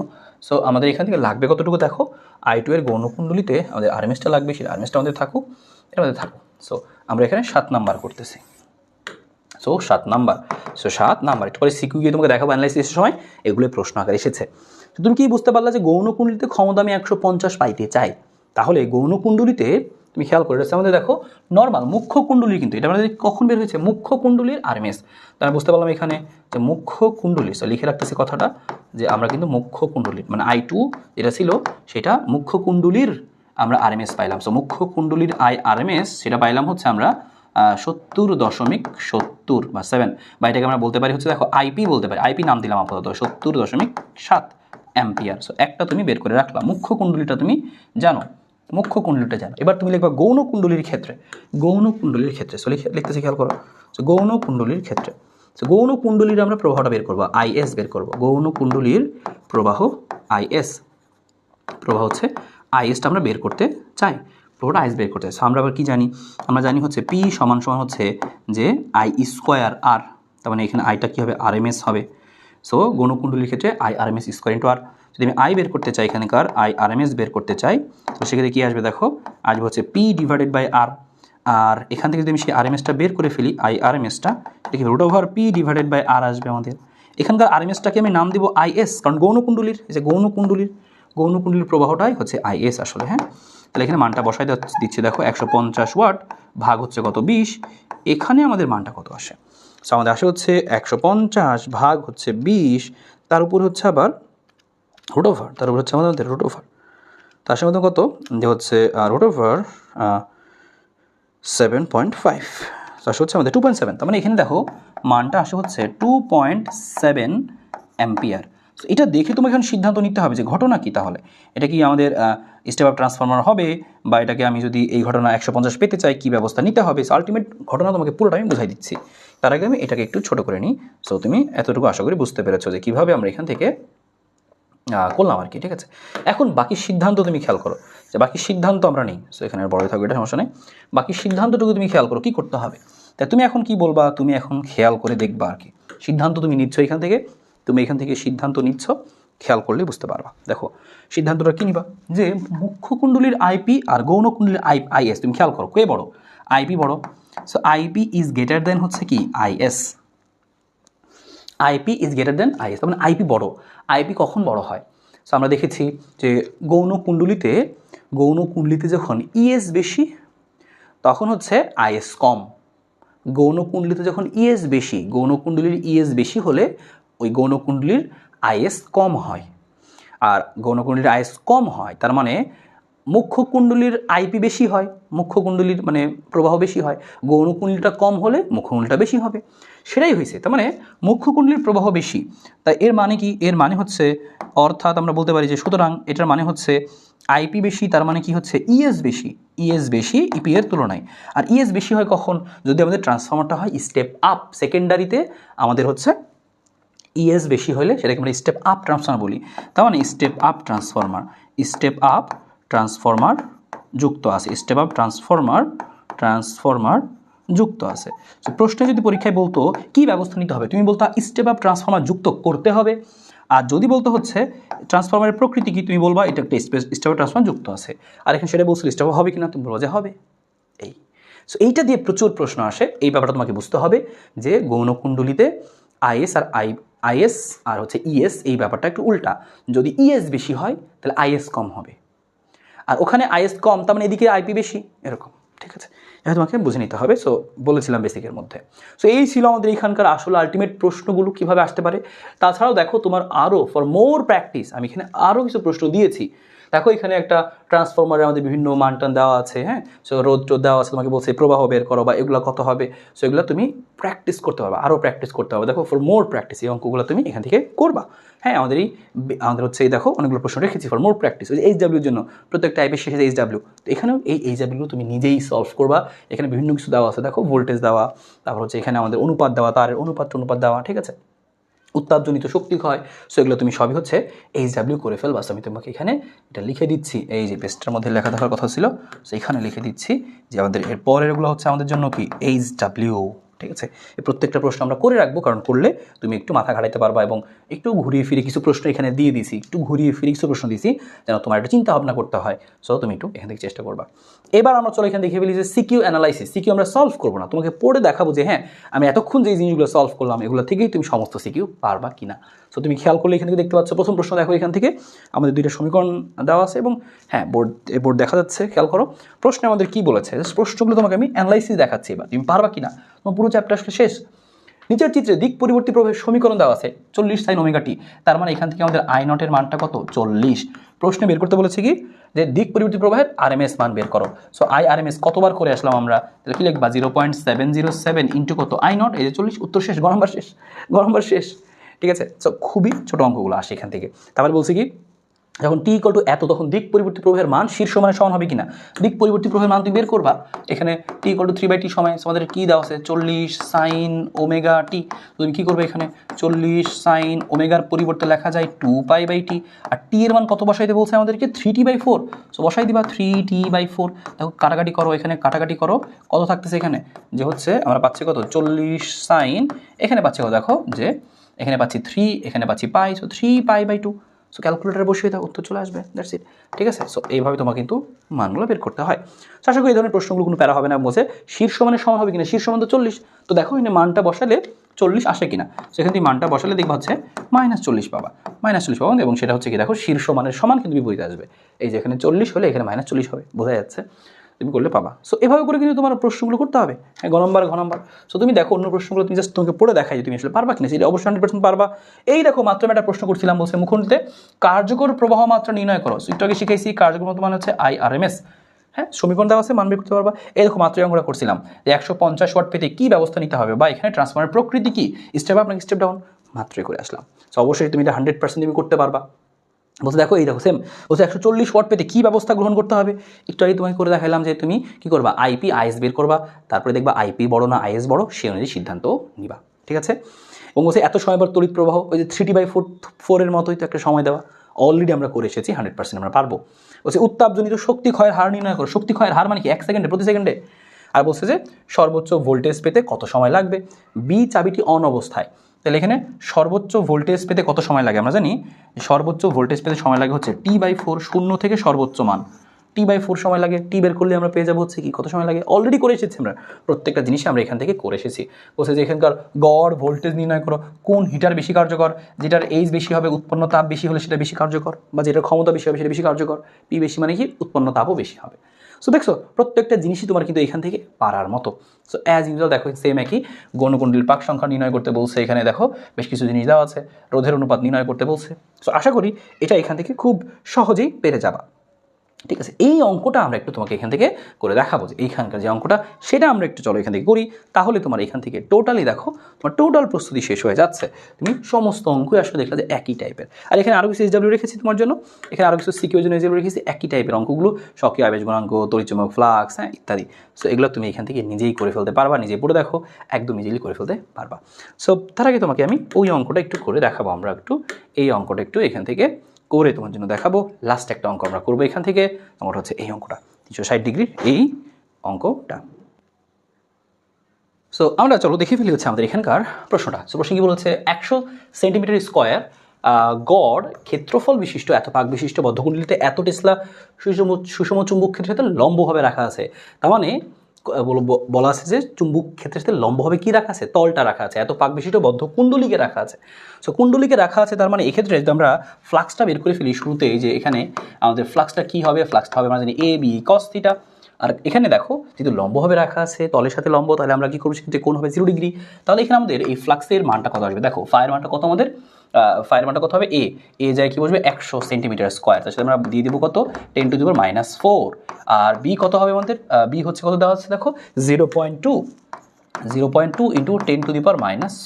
এটা আমাদের একটা ফ্লাক্স আসবে। ধরলাম যে এটা আমাদের একটা ফ্লাক্স ছিল, শুরুতে একটা ফ্লাক্স এটা আমাদের ছিল, তো শুরুতে আমাদের একটা ফ্লাক্স এখানে আসলো। আচ্ছা ভালো, শুরুতে একটা ফ্লাক্স আমাদের এখানে চলে আসলো এত ওয়েবার, এবং এই মানটা আমাদের আসে হচ্ছে 20 × 10⁻⁴ ওয়েবার।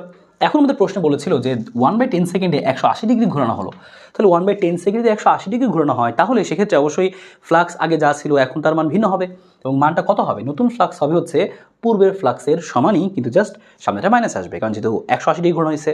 ঠিক আছে, সো আমাদের দেখো দুইটা ফ্লাক্স আমরা পেয়ে গেলাম, যে শুরুতে আমাদের ফ্লাক্স এত পাওয়া যাচ্ছিল, যখন আমি 180 ডিগ্রি ঘুরে ফেললাম তখন আমি ফ্লাক্স কি পেলাম, জাস্ট একটা মাইনাস চিহ্ন আসবে। তাহলে ফ্লাক্সের পরিবর্তন হয়েছে, তারপরে তোমার কী রয়েছে এখানে একটা পাক সংখ্যা আছে, তো ফ্লাক্সের পরিবর্তন একটা তড়িৎচালক শক্তি তৈরি হয়। কোন সূত্র লিখবো আমরা, ফ্যারাডের সূত্র, E = N/dφ/dt। তো সেই সূত্রটা যদি আমরা বসিয়ে দিই, দেখো কি চলে আসবে, E = N/dφ/dt। এখন কি আসবে জায়গাটার মধ্যে খেয়াল করে দেখতে পাচ্ছ, যেহেতু আমরা এখানে পরিবর্তনটা নিয়েছি এবং এখানে মাইনাস আসছে, তো সামনে আমরা মাইনাসটাও এখানে দিয়ে রাখবো, কারণ আমরা শুধু পজিটিভ ভ্যালু নিইনি, যা আছে তাই বসাই দিছি। তাহলে এখানে আমাদের মাইনাস মাইনাস মিলে প্লাস চলে আসবে আলটিমেটলি। ঠিক আছে, সো খেয়াল করে দেখো বসাই দিলাম -N/dφ/dt, এন এর মান 200, আর ডি ফাইয়ের মানটা বসাই দিয়েছি। দেখো φ2 আমাদের ছিল হচ্ছে মাইনাস কিছু একটা, আর φ1 ছিল সেম শুধু পজিটিভ, তো আমি সেই মানটা বসাইলাম, ডিটি বসাইলাম 1/10 সেকেন্ড, আসলে হচ্ছে 8 ভোল্ট। তার মানে যখনই আমি এরকম কুণ্ডলীটাকে এভাবে করে যে 180 ডিগ্রি টার্ন করলাম, তখনই আমাদের তড়িৎচালক শক্তির মানটা কত হয়ে গেল এখানে 8 ভোল্ট চলে আমরা পেয়ে গেলাম আর কি এখানে। ঠিক আছে, পরবর্তী প্রশ্নে কি বলছে দেখো, কুণ্ডলীকে যদি আমরা একই বেগে 360 ডিগ্রি ঘোরাই, তাহলে সেক্ষেত্রে আমাদের বিদ্যুৎ প্রবাহ কী হবে। সেখানে যেহেতু আমাদের দিক পরিবর্তী প্রবাহ উৎপন্ন হচ্ছে, তুমি এটা গেস করে বলতে পারো। দেখো 180 ডিগ্রি ঘোরাইলে কী হয়েছে, এখানে ফ্লাক্সের পরিবর্তনটা কী হয়েছে, মাইনাস হয়েছে। এখানে আবিষ্ট বিদ্যুৎ প্রবাহের কথা জিজ্ঞেস করছে। তাহলে দেখো 360 ডিগ্রি ঘোরানো মানে কি, পুরো একটা চক্র। এখানে যদি আমাদের মান থাকে হচ্ছে কত, 0, তাহলে 360 ডিগ্রি ঘোরালে আমাদের এই জায়গাটায় মান কত চলে আসবে, এখানে মান একই রকম শূন্যই থাকবে। সো আমরা সেটা সূত্র দিয়েও বের করে ফেলতে পারি যে I = I0 sin omega T, omega T এর পরিবর্তে থিটা লিখতে পারি আমরা, থিটার মান 360 বসালে কত আসবে, 0 আসবে। আবিষ্ট প্রবাহ 0 তুমি এখানে পাবা এই ক্ষেত্রে। সো আশা করি তোমরা এই সমস্ত জিনিসপাতি বুঝতে পেরেছো। দেখো এখানে কিছু HW তোমাদের জন্য শুধুমাত্র দেওয়া থাকলো।